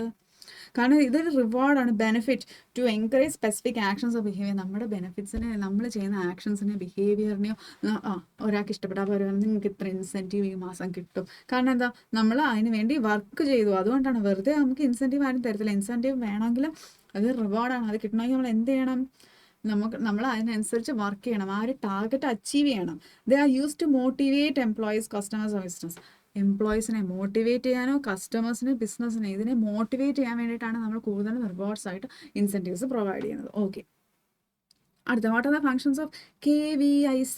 നമ്മൾ കേട്ടിട്ടുണ്ട്, Khadi village industries commission. KVIC ഇവരെന്തിനാ, സത്യത്തിൽ ഇവരെന്തിനാന്ന് ചിന്തിച്ചിട്ടുണ്ട്? KVIC എന്തിനാന്ന്? To promote development of Khadi and village industries. Actually Khadi village ഇൻഡസ്ട്രീസിനെ പ്രൊമോട്ട് ചെയ്യാൻ വേണ്ടിയിട്ടാണ് നമുക്ക് എന്ത് Khadi and village industries commission ഉള്ളത്. ഇറ്റ് പ്രൊവൈഡ് ഫിനാൻഷ്യൽ അസിസ്റ്റൻസ്, ഉണ്ടോ, financial assistance, training and market support to rural enterprise. Rural എൻ്റർപ്രൈസസിന് വേണ്ടിയിട്ടാണ് ഈ കമ്മീഷൻ തുടങ്ങി വെച്ചത്. ഇവർക്ക് ഫിനാൻഷ്യൽ സപ്പോർട്ട് കൊടുക്കുക, ഇവരുടെ ഡെവലപ്മെൻറ്റിന് വേണ്ടിയിട്ട് എന്താണ് കൂടുതലായിട്ട് സംസാരിക്കുന്നതാണ് എന്ത് KVIC. Okay, single window system. Single window system എന്താണ്? Single window system is a process that simplifies business licensing and registration by providing all required approval through one platform. ഒറ്റ സിംഗിൾ വിൻഡോ, അതായത് ഒറ്റ സിംഗിൾ വിൻഡോ എന്ന് പറയുമ്പോൾ അതെ, ഒരു online platform register ചെയ്തു, എന്താണ് എന്തിൻ്റെയും ഒരു ലൈസൻസിന് വേണ്ടി രജിസ്റ്റർ ചെയ്ത് അവിടെ തന്നെ നമ്മൾ നമ്മുടെ ഡോക്യുമെൻറ്റ്സ് എല്ലാം നമ്മൾ സബ്മിറ്റ് ചെയ്യുവാണെങ്കിൽ നമുക്ക് അത് വഴി തന്നെ ലൈസൻസ് കിട്ടും. അതിനാണ് സിംഗിൾ വിൻഡോ ലൈസൻസിങ് എന്ന് പറയുന്നത്. സിംഗിൾ വിൻഡോ സിസ്റ്റം എന്ന് പറയുന്നത് എന്താണ്? Single window. ആ ഒരു സിംഗിൾ വിൻഡോ യൂസ് ചെയ്തുകൊണ്ട് തന്നെ നമുക്ക് എന്ത് കിട്ടും? നമ്മുടെ ലൈസൻസ് അപ്രൂവ് ആയിട്ട് കിട്ടി. കണ്ടോ, നമുക്കതിൽ ലൈസൻസ് രജിസ്ട്രേഷൻ എല്ലാം നമുക്ക് പ്രൊവൈഡ് ചെയ്യാൻ പറ്റും അതിലൂടെ. It reduces paper work and time involve in obtaining multiple approvals from different authorities. നമ്മളിങ്ങനെ ഓടി നടന്ന് ഇപ്പം അക്ഷയ വഴിയാണ് നമ്മൾ എല്ലാത്തിനും അപ്ലൈ ചെയ്യുന്നത്. അതുകൊണ്ട് തന്നെ പേപ്പർ വർക്ക് ഒരുപാട് കുറയുകയും ചെയ്തു. അതുകൊണ്ട് എന്താ, ഒരു സിംഗിൾ വിൻഡോ സിസ്റ്റത്തിലൂടെ നമുക്ക് ഒരുപാട് കാര്യങ്ങൾ ചെയ്ത് കിട്ടുന്നുണ്ട്. സോ നിങ്ങൾ എക്സാമ്പിൾ എഴുതുമ്പോൾ അക്ഷയയുടെ കാര്യം ഒന്ന് എന്താണ്, അക്ഷയ സെൻറ്റേഴ്സിൻ്റെ കാര്യം ഇവിടെ നോട്ട് ചെയ്യുന്നത് വളരെ വളരെ ഈസി ആയിരിക്കും. കാരണം എന്താ, സിംഗിൾ വിൻഡോ സിസ്റ്റത്തിൻ്റെ ഏറ്റവും നല്ല എക്സാമ്പിളാണത്. അടുത്തയാണ് short essay or paragraph, short questions. അപ്പം നിങ്ങൾ ചിന്തിക്കണം, എന്ത് 4 മാർക്കിന് 5 മാർക്കിന് ചോദിച്ചാൽ ഇത് എഴുതണം. 5 മാർക്കിന് ഇത് മാത്രം എഴുതിയാൽ പോരാ, ഒരു മീനിങ് ആയിട്ട് ഇത്രയും നേരം ഡിസ്കസ് ചെയ്ത പോയിന്റ്സും കൂടെ നിങ്ങൾ ഇൻവോൾവ് ചെയ്യണം. പോയിന്റ്സ് ഇൻവോൾവ് ചെയ്ത് ഇതെല്ലാം കൂടെ ക്ലബ് ചെയ്തിട്ട് നമ്മൾ 5 മാർക്കിന് വിശാലമായിട്ട് ഒരു പേജെങ്കിലും ഇല്ല 1.5-2 പേജ് മിനിമം എഴുതണം.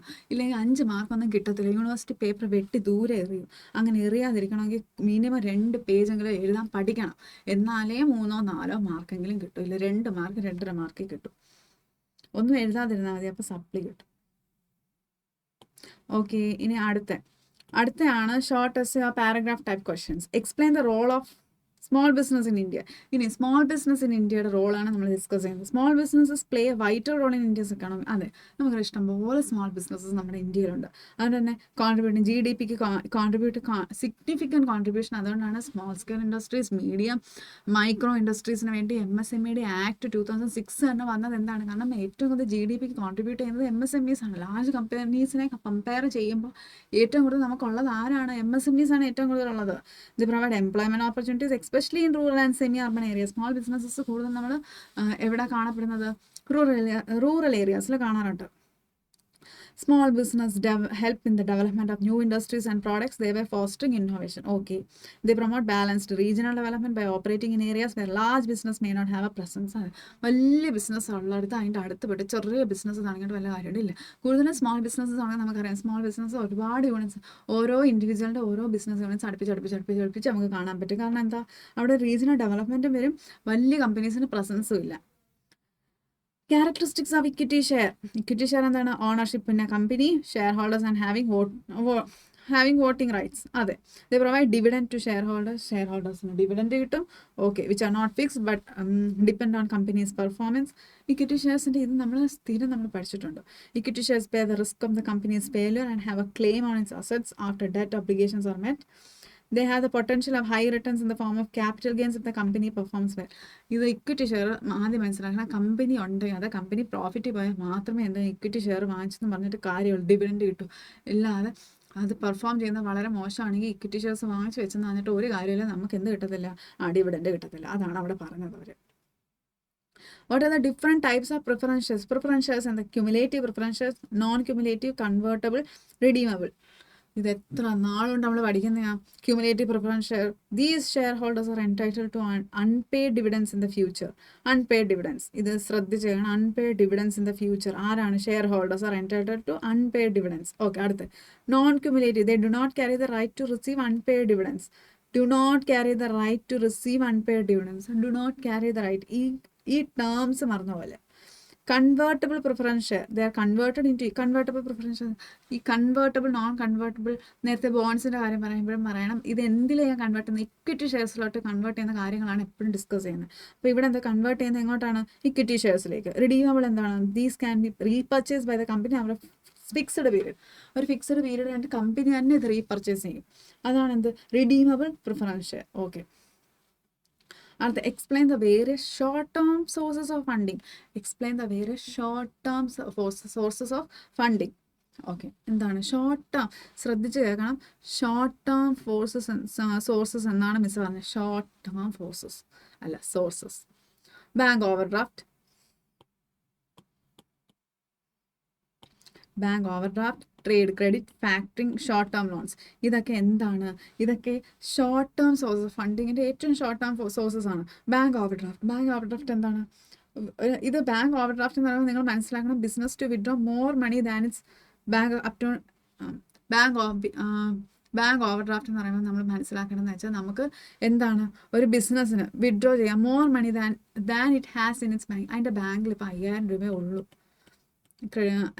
എൻ്റെ ബാങ്ക് അക്കൗണ്ടിൽ. പക്ഷേ ബാങ്ക് ഓവർ ഡ്രാഫ്റ്റ് വെച്ച് നമുക്ക് എന്ത് ചെയ്യാം? നമുക്കൊരു 7000 രൂപയും കൂടെ നമുക്ക് എന്ത് ചെയ്യാം? പിൻവലിക്കാം. വെറുതെ ഇങ്ങനെ ചെയ്താൽ മാത്രം പോലും അടുത്ത മാസം നമ്മൾ അതിൻ്റെ ഇൻട്രസ്റ്റോടുകൂടി എന്ത് ചെയ്യും? നമ്മൾ തിരിച്ചടയ്ക്കും.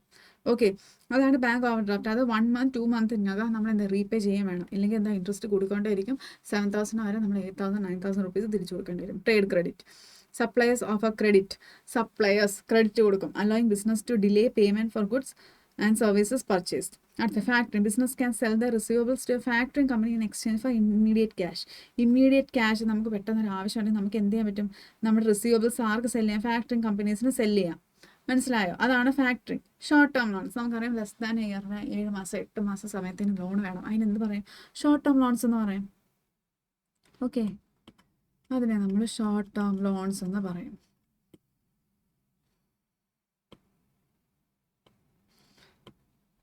What are the objectives operational planning? നമ്മൾ അവിടെ സ്ട്രാറ്റജിക് പ്ലാനിങ് ഡിസ്കസ് ചെയ്തായിരുന്നു. അതിൻ്റെ താഴെ ഓപ്പറേഷണൽ പ്ലാനിങ് ചെറുതായിട്ടൊന്ന് ഡിസ്കസ് ചെയ്തായിരുന്നു. എന്തായിരുന്നു അത്? Operational planning, the main objective is to create specific action plans to achieve overall strategic goals. നമ്മൾ ഡിസ്കസ് ചെയ്തു. Ensure the resources effectively utilised. അതെ, എൻഷുർ ചെയ്യാൻ വേണ്ടിയിട്ടാണ് ഓപ്പറേഷണൽ പ്ലാനിങ് നമ്മൾ യൂസ് ചെയ്യുന്നത്. It helps identify potential problems in advance and develop solution. Okay. It aims to set clear benchmarks for performance and track the progress. നമ്മുടെ performance it aims to set, അത് എന്തിനു സഹായിക്കും? നമ്മളെ set ചെയ്യാൻ സഹായിക്കും. എന്ത്? Clear benchmarks for performance. എന്തൊക്കെയാണ് ചെയ്യേണ്ടത്, എന്തൊക്കെയാണ്, എന്ത് പോളിസീസ് ആണ്. സ്ട്രാറ്റജിക് പ്ലാനിങ്ങിൽ നമ്മൾ ഒരുപാട് കാര്യങ്ങൾ ചെയ്യണമെന്ന് പറഞ്ഞാൽ ലോങ് ടേം പ്ലാൻസ് എടുത്തിട്ട് കാര്യമില്ല. അതിന് പോളിസീസ് ഇംപ്ലിമെൻറ്റ് ചെയ്യണം. സെറ്റ് ഓഫ് പ്ലാനിങ് ചെയ്യാൻ ആര് സഹായിക്കും? ഓപ്പറേഷൻ പ്ലാനിങ് സഹായിക്കും. അടുത്ത് differentiate strategic planning from operational planning. ഇതിനെ നമുക്കൊന്ന് ഡിഫറൻഷിയേറ്റ് ചെയ്യാം. സ്ട്രാറ്റജിക് പ്ലാനിങ്സ് എന്താ? Long term goals, visions and overall actions. ഇതെന്താണ്? Short term goals and actions to implement strategies in daily activities. കണ്ടോ, ഡെയിലി ആക്ടിവിറ്റീസിലാണ് ഇത് ചെയ്യുന്നത്. സ്ട്രാറ്റജിക് പ്ലാനിങ് ഫ്യൂച്ചറിനെ കുറിച്ചാണ് പോകുന്നത്. പക്ഷേ ഓപ്പറേഷൻ പ്ലാനിങ് എന്താ? Day to day operations. Strategic planning is A broad and focuses on growth. Operation planning എന്താ? ഇന്ന് ഓപ്പറേഷൻസ്, നമ്മുടെ ഓപ്പറേഷൻസ് ഡെയിലി എന്താണ് വേണ്ടത്, നമുക്ക് എന്തൊക്കെയാണ് ആവശ്യം എന്നതാണ് കൂടുതലും നമ്മൾ എന്ത് നോക്കുന്നത്? ഓപ്പറേഷൻ പ്ലാനിങ്ങിൽ നോക്കേണ്ടത് ഡിസ്ട്രിബ്യൂഷൻ ചാനൽ. നമുക്കറിയാം നമ്മുടെ പ്രോഡക്ട്സ് പ്രൊഡ്യൂസറിൽ നിന്ന് കസ്റ്റമേഴ്സിലേക്ക് എത്താൻ എന്ത് വേണം? ഡിസ്ട്രിബ്യൂഷൻ ചാനൽസ് വേണം. അതിനാണ് നമ്മൾ ഡിസ്ട്രിബ്യൂഷൻ ചാനൽസ് യൂസ് ചെയ്യുന്നത്. Okay, explain the various components of distribution channel. Producer വേണം, ഹോൾസെയിലേഴ്സ് വേണം, റീറ്റെയിലേഴ്സ് വേണം, കൺസ്യൂമേഴ്സ് വേണം. ഇതുവഴി producer, wholesalers, retailers, consumers. Actually ഇതിൻ്റെ അഡ്വാൻസ്ഡ് വേർഷൻ ഉണ്ട്. ഇൻ്റർനാഷണൽ അഡ്വർടൈസിങ് മാർക്കറ്റിംഗ് അത് പഠിക്കണം. ഇതല്ല, ഇതിനപ്പുറമാണ് വരുന്നത് ഇതിൻ്റെ ഇൻ്റർമീഡിയറീസ്. അത് കുറച്ചും കൂടെ അഡ്വാൻസ്ഡ് ആയിട്ട് പഠിക്കുമ്പോഴേ നിങ്ങൾക്ക് മനസ്സിലാവും. ഇതൊന്നും ഒരു ഇൻ്റർമീഡിയറിയേ അല്ല. ഇത് എത്ര പെട്ടെന്ന് ഓർത്ത് വെക്കാം. പ്രൊഡ്യൂസറിൽ നിന്ന് ഹോൾസെയിലിന് പോയി, ഹോൾസെയിലിലേക്ക് റീറ്റെയിലിന് പോയി, റീറ്റെയിലർ വഴി ആർക്ക് കിട്ടി? കൺസ്യൂമറിലേക്ക് എത്തി. ഈ ഇൻ്റർമീഡിയറി കുറച്ച് ഇൻ്റർമീഡിയറ്റ്സേ ഉള്ളൂ. നിങ്ങൾ ചിന്തിച്ചാൽ ഇത് ഒരു ചുറ്റളവിൽ അല്ലെങ്കിൽ ഒരു വട്ടത്തിൽ ഇങ്ങനെ ഒരു സ്മോൾ സ്കെയിലൊരു ഓപ്പറേഷനാണിത്. അപ്പം ഒരുപാട് രാജ്യങ്ങൾ, അതായത് ഇവിടുന്ന് വേറെ രാജ്യത്തേക്ക് നമ്മൾ എക്സ്പോർട്ട് ചെയ്യുന്നു ഇല്ലെങ്കിൽ ഇമ്പോർട്ട് ചെയ്യുമ്പോൾ അവിടെ എത്രത്തോളം ഇൻ്റർമീഡിയറ്റ്സ് ഇല്ലെങ്കിൽ ഡിസ്ട്രിബ്യൂഷൻ ചാനൽസ് എത്രത്തോളം വലുതായിരിക്കും. ജസ്റ്റ് തിങ്ക്, വളരെ വലുതായിരിക്കും. ഓക്കെ, ഇനി അടുത്ത different types of distribution channels. Direct ചാനലുണ്ട്, ഇൻഡയറക്റ്റ് ചാനലുണ്ട്, ഡുവൽ ഡിസ്ട്രിബ്യൂഷൻ ചാനലുണ്ട്, റിവേഴ്സ് ചാനലുണ്ട്. ഡയറക്റ്റ് ചാനൽ നമുക്കറിയാം. ഡയറക്റ്റ് എന്ന് വെച്ചാൽ ഒരു ഇൻ്റർമീഡിയറിയും ഇല്ല. അതായത് ഞാൻ എൻ്റെ പ്രോഡക്റ്റ് എന്ന പ്രൊഡ്യൂസറാണ്, ഞാൻ ഡയറക്റ്റ് കസ്റ്റമേഴ്സിലേക്ക് ഞാൻ എന്ത് ചെയ്യുന്നു, സെല് ചെയ്യുന്നു, സിമ്പിൾ. ഇൻഡയറക്റ്റ് ചാനലോ, ഇതിൻ്റെ ഇടയ്ക്ക് ഹോൾസെയിലേഴ്സ്, റീറ്റെയിലേഴ്സ് ഒക്കെ വന്നിട്ടാണ് കൺസ്യൂമേഴ്സിലേക്ക് പോകുമെങ്കിൽ ഇതിനെ ഞാൻ എന്തെന്ന് പറയും? ഇതിനെ ഞാൻ പറയും എന്ത്? Indirect channel. ഓക്കെ, ഇനി അടുത്ത വീണ്ടും dual distribution. The business uses both direct and indirect. ബിസിനസ്സിന് ഇച്ചിരി ബുദ്ധി കൂടുതലാണ്. ബിസിനസ് ഇങ്ങനെയും ചെയ്യും. ലൈക്ക് എന്താ പറയുന്നത്, ഇൻ്റർമീഡിയറി ആയിട്ട്, അതായത് ഇൻഡയറക്റ്റ് ആയിട്ടും ചെയ്യുന്നുണ്ട്, ഡയറക്റ്റ് ആയിട്ട് അവർ സെല് ചെയ്യുന്നുണ്ട്. അപ്പം നമുക്കിതിനെ എന്തെന്ന് വിളിക്കാം? ഇതിനെ നമ്മൾ വിളിക്കുന്നതാണ് dual distribution. Okay, reverse channel. Products are returned from the consumer to the producer, such as for recycling or repair. എന്നിട്ട് ഇത് എന്ത് ചെയ്യും? കസ്റ്റമേഴ്സിൽ നിന്ന് വീണ്ടും ഇത് റിട്ടേൺ വരും. ആർക്ക് റിട്ടേൺ വരും? വെറുതെ റിട്ടേൺ വരുമല്ലോ. എന്നിട്ട് റിട്ടേൺ വന്നാൽ നമ്മൾ ഈ പൈസ അങ്ങ് തിരിച്ചു കൊടുക്കുക, അങ്ങനെയല്ല. റിട്ടേൺ വരുന്നത് പ്രൊഡ്യൂസറിലേക്ക് റിട്ടേൺ വരുന്നത് എന്തിനാണെന്നറിയാമോ? എന്തിനാണ്? റീസൈക്ലിംഗ് ഇല്ലെങ്കിൽ എന്താണ്, റിപ്പയർ, എന്തിനെങ്കിലും തിരിച്ചു വരുമ്പോൾ നമ്മൾ എന്താ പറയുക? റിവേഴ്സ് ചാനൽ എന്ന് പറയും. ഓക്കെ, അതിനെ നമ്മൾ റിവേഴ്സ് ചാനൽ എന്ന് പറയും. സിമ്പിൾ. ഓക്കെ, അടുത്ത explain the importance of marketing channels. Marketing ചാനൽസിൻ്റെ importance. Marketing channels help business reach a wider audience. അത് മാർക്കറ്റിംഗ് ചാനൽസ്, അത് ഡിസ്ട്രിബ്യൂഷൻ ചാനൽസ്, അതാണ് ഈ ഉദ്ദേശിക്കുന്നത്. അതുകൊണ്ട് അത് സെയിൽസ് ഇൻക്രീസ് ചെയ്യും. Enable business to deliver products to customers efficiently and timely.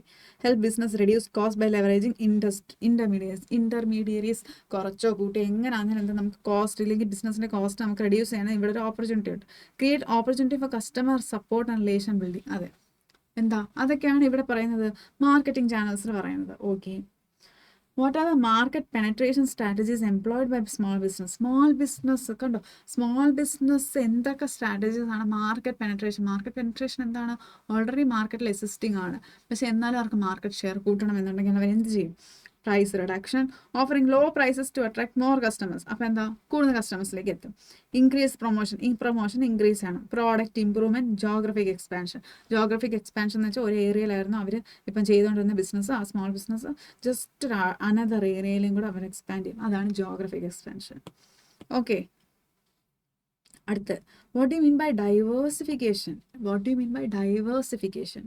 Diversification is a strategy of entering new markets or introducing new products to reduce risk. Diversification എന്ന് വെച്ചാൽ diversified products. ഒരു product മാത്രമല്ല, diversified ആയ products നമ്മൾ introduce ചെയ്യുന്നത് വെച്ചാൽ shampoo, conditioner, face wash, face scrub, ഇതെല്ലാം ഒരുപോലെ ഇരിക്കുമെങ്കിൽ ഒരു കമ്പനി തന്നെ ഇറക്കുന്നെങ്കിൽ വളരെ ഡിഫറെൻറ്റ് പ്രോഡക്ട്സ് ആണ്.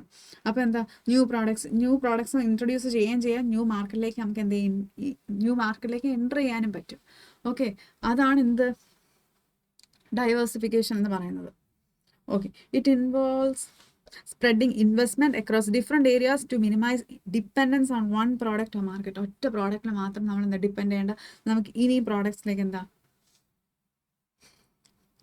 ഇനി നമുക്ക് എന്താ, പ്രോഡക്ട്സ് മാർക്കറ്റിലേക്ക് നമുക്ക് കൊണ്ടുവരാൻ പറ്റും. What are the type of diversification? Horizontal diversification, vertical diversification, conglomerate diversification, concentric diversification. ഇത് കുറച്ച് മനസ്സിലാക്കണമെങ്കിൽ കുറച്ചും കൂടെ ഇൻഡെപ്ത് ആയിട്ട് ഈ ടോപ്പിക്കാണ് മനസ്സിലാക്കണം.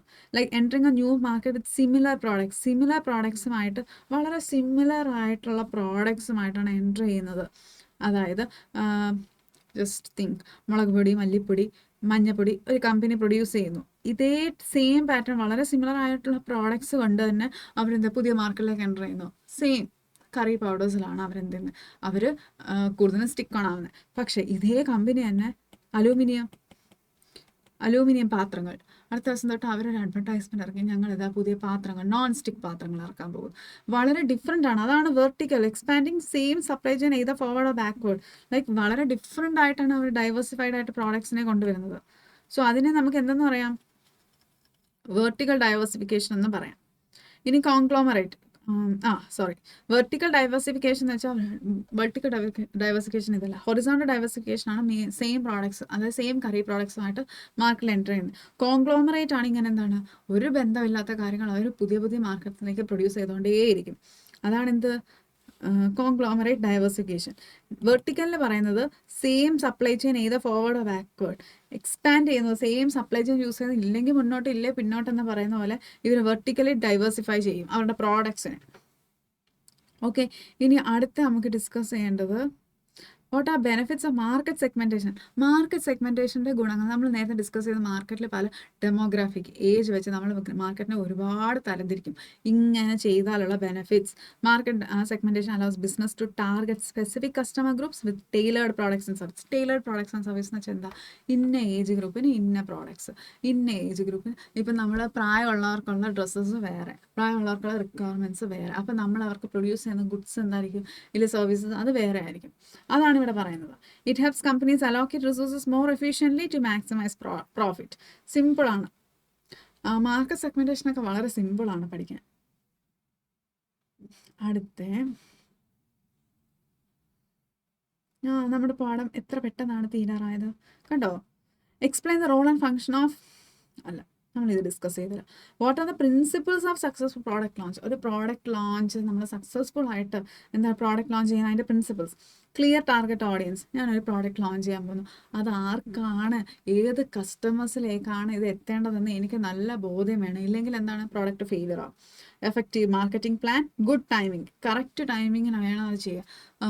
മനസ്സിലായി, റെയിൻകോട്ട് ചൂടുള്ള സമ്മർ സീസണിൽ റെയിൻകോട്ട് നമ്മൾ എന്താ സെല്ല് ചെയ്യാൻ പോയിട്ട് വല്ല കാര്യമുണ്ടില്ല, അതിനൊരു ടൈമുണ്ട്. എന്താണ്, മഴ പെയ്യുന്ന സമയത്ത് റെയിൻകോട്ട്സും ഇല്ലേ, കുട എപ്പോഴും വേണം, അത് വേറൊരു കാര്യം. പക്ഷെ റെയിൻകോട്ട്സ് നമ്മൾ എന്ത് ചെയ്യും, കൂടുതലും മഴയുള്ള സമയത്താണ് ഇത് കൂടുതലും എന്താണ് സെല്ലായി പോകത്തുള്ളൂ. ആ സമയത്ത് അത് കൂടുതൽ മാർക്കറ്റിൽ അഡ്വർടൈസ്മെൻറ്റ് ചെയ്താലാണ് അതിനെന്ത് ബെനിഫിറ്റ് ഉള്ളൂ. സോ അതിനെയാണ് ഗുഡ് ടൈമിംഗ് എന്ന് പറയുന്നത്. ക്വാളിറ്റി പ്രോഡക്റ്റ് നല്ല ക്വാളിറ്റി ആയിരിക്കണം. അടുത്തയാണ്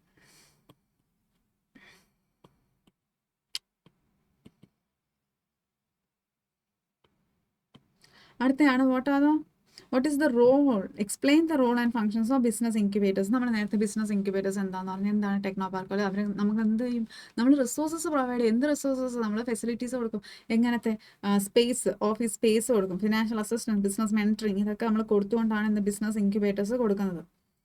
incubators reduce the failure rate of startups by providing structured environment. ഇത് കൂടുതലും നമ്മൾ ആർക്കാണ് കൊടുക്കുന്നത്, സ്റ്റാർട്ടപ്സിനാണ് കൊടുക്കുന്നത്. അതുകൊണ്ട് തന്നെ അവർക്ക് എന്താണ് സക്സസ് ചെയ്യാൻ, കാരണം കൂടുതൽ ഇൻവെസ്റ്റ്മെൻറ്റ്സ് ഇല്ല, കൂടുതൽ ഓഫീസ് സ്പേസ് ഇല്ല എന്ന് പറഞ്ഞാൽ അവർക്ക് ഓടി നടക്കേണ്ട ആവശ്യമില്ല. അവരുടെ പകുതി ആശ്വാസമാണ് എന്ത്, incubators.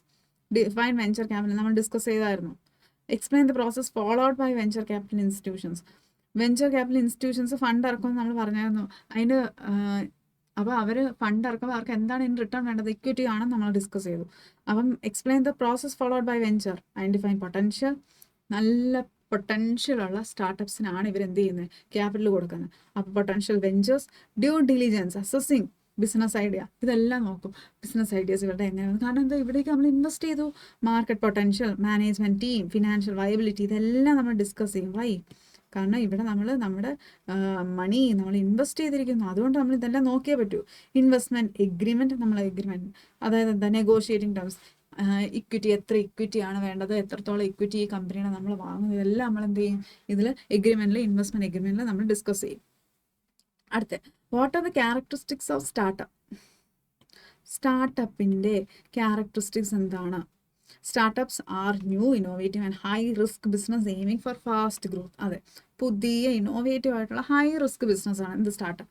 The focus on technology, innovation, scalability. Startups എന്തിനു വേണേലും അവരെന്താണ്, അവർ ഫോക്കസ് ചെയ്യുന്നുണ്ട്. ഇപ്പോൾ ടെക്നോളജി ആവട്ടെ, ഇന്നോവേഷൻ ആവട്ടെ, സ്കേലബിലിറ്റി ആവട്ടെ. ഇനി ഫങ്ഷൻസ് ഓഫ് ടെക്നോ പാർക്ക് എന്ന് വെച്ചാൽ infrastructure, research and development, R&D എന്ന് വെച്ചാൽ research and development, networking opportunities and access to funding for tech businesses.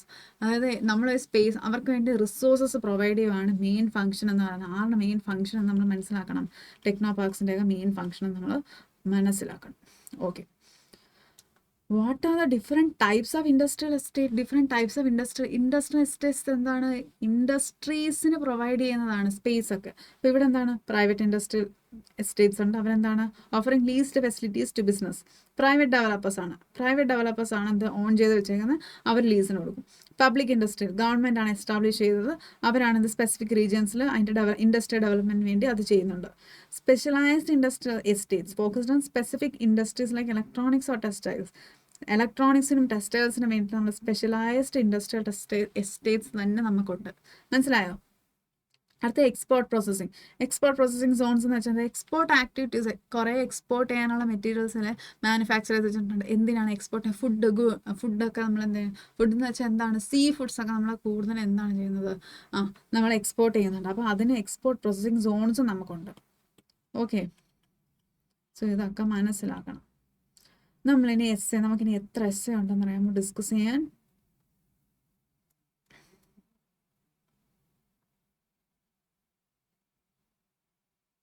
15 ഉണ്ട്. അപ്പോൾ ഈ 15 കൂടെ നമ്മൾ ഡിസ്കസ് ചെയ്താൽ നമ്മൾ എന്ത് ചെയ്തു, നമ്മളിത് വളരെ ഭംഗിയായിട്ട് തീർത്തു. ഈ പാഠത്തിൽ നിന്ന് ഈ എസ്സേന്നും ഈ 2 മാർക്ക് 5 മാർക്ക് എന്നല്ലാതെ വേറെ ഒന്നും ചോദിക്കത്തില്ല. അപ്പം കേരള യൂണിവേഴ്സിറ്റിയുടെ എക്സാംസ് എഴുതുമ്പോൾ നിങ്ങൾ എന്ത് ചെയ്യണം, ഈ പോയിന്റ്സ് മാക്സിമം ക്ലബ് ചെയ്തിട്ട് എഴുതണം. ഓക്കെ, ക്ലബ് ചെയ്ത് അത് നിങ്ങൾ വളരെ ഭംഗിയായിട്ട് പോയിന്റ്സ് ആക്കി എഴുതിയാൽ വളരെ ഭംഗിയായിട്ട് എന്ത് ചെയ്യാൻ പറ്റും, നമുക്ക് എക്സാം പാസ്സാകാൻ പറ്റും. ഓക്കെ, അടുത്ത define human resource. What are the steps in human resources mobilization? Human resource refers to the employees or workforce of an organization, including their skills, knowledge, abilities, and experience that contribute to the achievement of organization's objectives.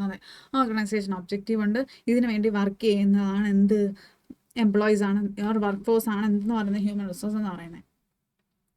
Human resource identifying, ഇനി ഇതിൻ്റെ steps ആണ് നമ്മൾ. What are the steps in human resource mobilization? Identifying HR needs. Human resource needs എന്താ നമ്മൾ മനസ്സിലാക്കണം. Recruit ചെയ്യണം, selection ചെയ്യണം, training and development, induction, അതായത് integrating new hires into the company cultures, അതായത് ഇൻഡക്ട് ചെയ്യണം, അതായത് എന്താണ് നമ്മുടെ കമ്പനി കൾച്ചർ എന്താണ് അവരിലേക്ക് കുത്തിവെക്കണം. അതാണ് നമ്മൾ ഇൻഡക്ഷനിലൂടെ മനസ്സിലാക്കേണ്ടത്. മോട്ടിവേറ്റ് ചെയ്യും. Retention, implementing policies to retain, നമ്മുടെ ടാലൻറ്റഡ് ആയിട്ടുള്ള എംപ്ലോയീസിനെ റീറ്റെയിൻ ചെയ്യാൻ നമ്മൾ എന്ത് ചെയ്യണം, റീടെൻഷൻ ചെയ്യണം.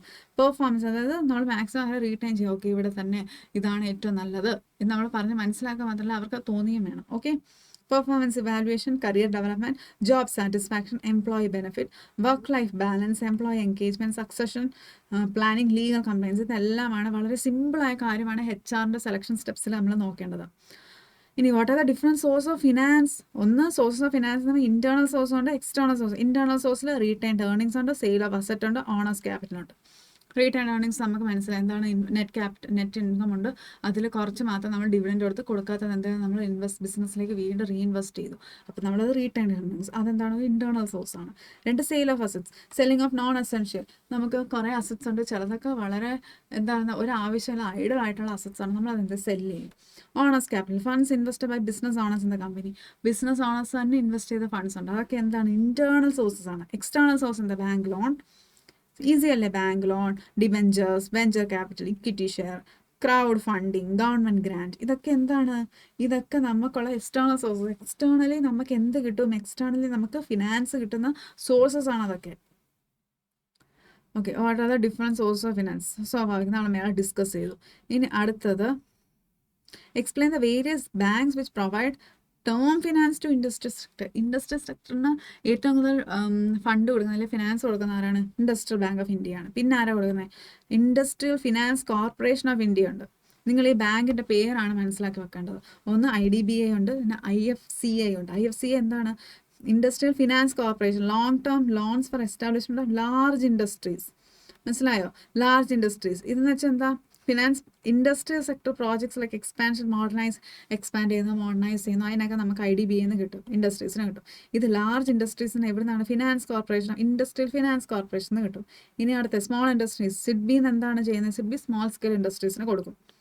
ഓക്കെ, സ്മോൾ സ്കെയിൽ ഇൻഡസ്ട്രീസിന് കൊടുക്കും.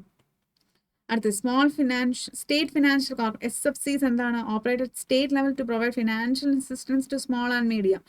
സ്റ്റേറ്റ് ലെവലിലുള്ളതാണ് SFCs എന്ന് പറയുന്നത്. പിന്നെ നാഷണൽ ബാങ്ക്, നബാർഡ് അറിയാം, EXIM bank, export import bank ആണ് എക്സിം ബാങ്ക്. റീകൺസ്ട്രക്ഷൻ ഫിനാൻസ് എന്തിനാണ്? Industries that are struggling financially or are in distress. Sick bank എന്നൊക്കെ നമ്മൾ സിക്ക് യൂണിറ്റ്സ് എന്നൊക്കെ ഡിസ്കസ് ചെയ്തു. ഇവർക്ക് ആരാണ് ഫണ്ട് കൊടുക്കുന്നത്? Reconstruction finance corporation. റീകൺസ്ട്രക്ട് ചെയ്യാൻ വേണ്ടിയിട്ട് വളരെ ഇമ്പോർട്ടൻ്റ് ആണ് reconstruction finance corporation. National housing bank, rural electrification corporation. ഇതൊക്കെ എന്താണ്? ഇതൊക്കെ നമുക്ക് ഫിനാൻസ് കിട്ടുന്ന, ഇല്ലെങ്കിൽ ഏതൊക്കെ ബാങ്ക്സ് ആണ് നമുക്ക് ഫിനാൻസ് പ്രൊവൈഡ് ചെയ്യുന്നതാണ് നമ്മൾ ഡിസ്കസ് ചെയ്യുന്നത്. ഇനി അടുത്ത, what are the factors influencing the choice of channels of distribution, product characteristics. Channels of distribution choose ചെയ്യുമ്പോൾ നമ്മൾ എന്തൊക്കെ ഫാക്ടേഴ്സ് ഇൻഫ്ലുവൻസ് ചെയ്യും? Product characteristics, cost of distribution, target market coverage. എന്ന് വെച്ചാൽ എന്താ? പ്രോഡക്റ്റ് ഡിസ്ട്രിബ്യൂഷൻ എന്ത് പ്രോഡക്ട്സ് ആണ്? പെരിഷബിൾ ഗുഡ്സ് ആണോ, ഡ്യൂറബിൾ ഗുഡ്സ് ആണ്? പെരിഷബിൾ ഗുഡ്സ് എന്ന് വെച്ചാൽ ഫുഡ് എന്നൊക്കെ പറയുന്നത് പാൽ എന്താണ്? പാക്കറ്റിലെ പാലാണെങ്കിൽ പോലും അത് ഇത്ര ദിവസം കഴിഞ്ഞാൽ അത് പന്നലാവും അല്ലേ? അപ്പോൾ പെരിഷബിൾ ഗുഡ്സ് ആണ് നമ്മൾ മനസ്സിലാക്കണം. ഡ്യൂറബിൾ ഗുഡ്സ് എന്താ? ലോങ്ങർ ഡിസ്ട്രിബ്യൂഷൻ ഓഫ് ടൈം വരെ നീണ്ടു നിൽക്കും. അപ്പോൾ പ്രോഡക്റ്റിൻ്റെ ക്യാരക്ടറിസ്റ്റിക്സ് മനസ്സിലാക്കണം, എന്നാലേ ചാനൽ ഓഫ് ഡിസ്ട്രിബ്യൂഷൻ എഫക്റ്റീവ് ആവും. കോസ്റ്റ് ഓഫ് ഡിസ്ട്രിബ്യൂഷൻ, ഡിസ്ട്രിബ്യൂട്ട് ചെയ്യാൻ എത്ര രൂപയാവും? ഇത് എവിടെയെങ്കിലും സ്റ്റോർ ചെയ്യണോ, വെയർ ഹൗസ് വേണോ, നമുക്ക് ട്രാൻസ്പോർട്ടേഷൻ്റെ ആവശ്യമുണ്ടോ? ഇതെല്ലാം വരും. ഓക്കെ. അടുത്ത ടാർഗറ്റ് മാർക്കറ്റിലേക്ക് ഇത് എത്തുന്നുണ്ടോ? മാർക്കറ്റ് കവറേജ്, നമ്മൾ ഉദ്ദേശിച്ച പോലെ മാർക്കറ്റ് കവറേജ് നമ്മുടെ പ്രോഡക്ട്സിന് ഉണ്ടോ എന്ന് നമ്മൾ മനസ്സിലാക്കണം. അടുത്ത control, service level, consumer preferences, availability of intermediates. Consumer preference എന്നാൽ കൺസ്യൂമർ ബൈ ചെയ്യാൻ റെഡി ആണോ ഇല്ലയോ, നമ്മുടെ പ്രോഡക്ട്സിന് ഡിമാൻഡ് ഉണ്ടോ എന്നാണ് നമ്മളിവിടെ മനസ്സിലാക്കുന്നത്. Okay. Explain various growth strategies that are applicable to small business. Growth strategies, small ബിസിനസ്സിന് ഗ്രോത്ത് ചെയ്യാനുള്ള strategies. Market penetration. Okay. Market development എന്താണ്? ന്യൂ ജോഗ്രഫിക്കൽ ഏരിയസിലേക്ക് ഇല്ലെങ്കിൽ ന്യൂ കസ്റ്റമേഴ്സിനെ ടാർഗറ്റ് ചെയ്യുക, ഇല്ലെങ്കിൽ ജോഗ്രഫിക്കൽ ഏരിയസിൽ എക്സ്പാൻഡ് ചെയ്യുക. പ്രോഡക്റ്റ് ഡെവലപ്മെൻറ്റ്, ഡൈവേഴ്സിഫിക്കേഷൻ, നമ്മൾ ഇതെല്ലാം പഠിച്ചിട്ടുണ്ട്. Strategic alliance and partnership. Forming partnership or alliances with other business to expand. അതെ, ബാക്കി ബിസിനസ്സുമായിട്ട് ഒരു പാർട്ട്ണർഷിപ്പിലോ സ്ട്രാറ്റജിക് അലയൻസോ നമ്മൾ ക്രിയേറ്റ് ചെയ്ത് എന്താ നമ്മുടെ ബിസിനസ്സിനെ എക്സ്പാൻഡ് ചെയ്യാൻ പറ്റും. ഫ്രാഞ്ചൈസസ്, അതായത് നമുക്കറിയാം ഫ്രാഞ്ചൈസ് എന്താണ്? ഫ്രാഞ്ചൈസ് എന്ന് വെച്ചാൽ allowing other entrepreneurs to replicate business model. അതായത് ഫ്രാഞ്ചൈസ് തുടങ്ങിയെന്ന് പറഞ്ഞാൽ നമ്മൾ മനസ്സിലാക്കാം ട്രെൻഡ്സ് പോലെ, റിലയൻസിൻ്റെ ട്രെൻഡ്സ് ഫ്രാഞ്ചൈസ് തുടങ്ങി, അവിടെ തുടങ്ങി ഇവിടെ തുടങ്ങിയെന്ന് വെച്ചാൽ അതിൻ്റെ റെപ്ലിക്ക ആര് തുടങ്ങുന്നു? പുതിയ ഓൺടർപ്രണേഴ്സ് അതിൻ്റെ റെപ്ലിക്ക തുടങ്ങുന്നതേ ഉള്ളൂ. അല്ലാതെ റിലയൻസ് നേരിട്ട് വന്നാൽ ഇവിടെ എല്ലാം കൊണ്ടെന്ത് കടയിടുന്നത്, ഇല്ലെങ്കിൽ ഷോപ്പ് ഇടുന്നത്. ഇതെന്താണ് ചെയ്യുന്നത്? ബാക്കി ഫ്രാഞ്ചൈസ് ആണ് ഇത് ചെയ്യുന്നത്. ഫ്രാഞ്ചൈസ് എന്ന് വെച്ചാൽ ഓൺടർപ്രണേഴ്സ് അതെന്തെയും റെപ്ലിക്കേറ്റ് ചെയ്യും, അവരിൽ നിന്ന് ഒരു എഗ്രിമെൻറ്റ് വാങ്ങിച്ചിട്ട് ഇത് റെപ്ലിക്കേറ്റ് ചെയ്യും. Okay. Acquisition, merger, cost, leadership, branding and marketing. ഇതൊക്കെ വളരെ സിമ്പിൾ പോയിന്റ്സ് ആണ്, വെരി സിമ്പിൾ. അടുത്ത, what are the different steps for the successful launching of A new product. പുതിയ പ്രോഡക്റ്റ് ലോഞ്ച് ചെയ്യുന്ന നമ്മളിത് പഠിച്ചായിരുന്നല്ലോ. പുതിയ പ്രോഡക്റ്റ് ലോഞ്ച് ചെയ്യാൻ സക്സസ്ഫുൾ ആയിട്ടുള്ള steps: market research, product development, setting objectives. എവിടെയോ നമ്മളിത് വായിച്ചു, പഠിച്ചില്ലേ? പഠിച്ചായിരുന്നു. ഒന്നുകൂടെ നമുക്ക് ഡിസ്കസ് ചെയ്യാം. Okay.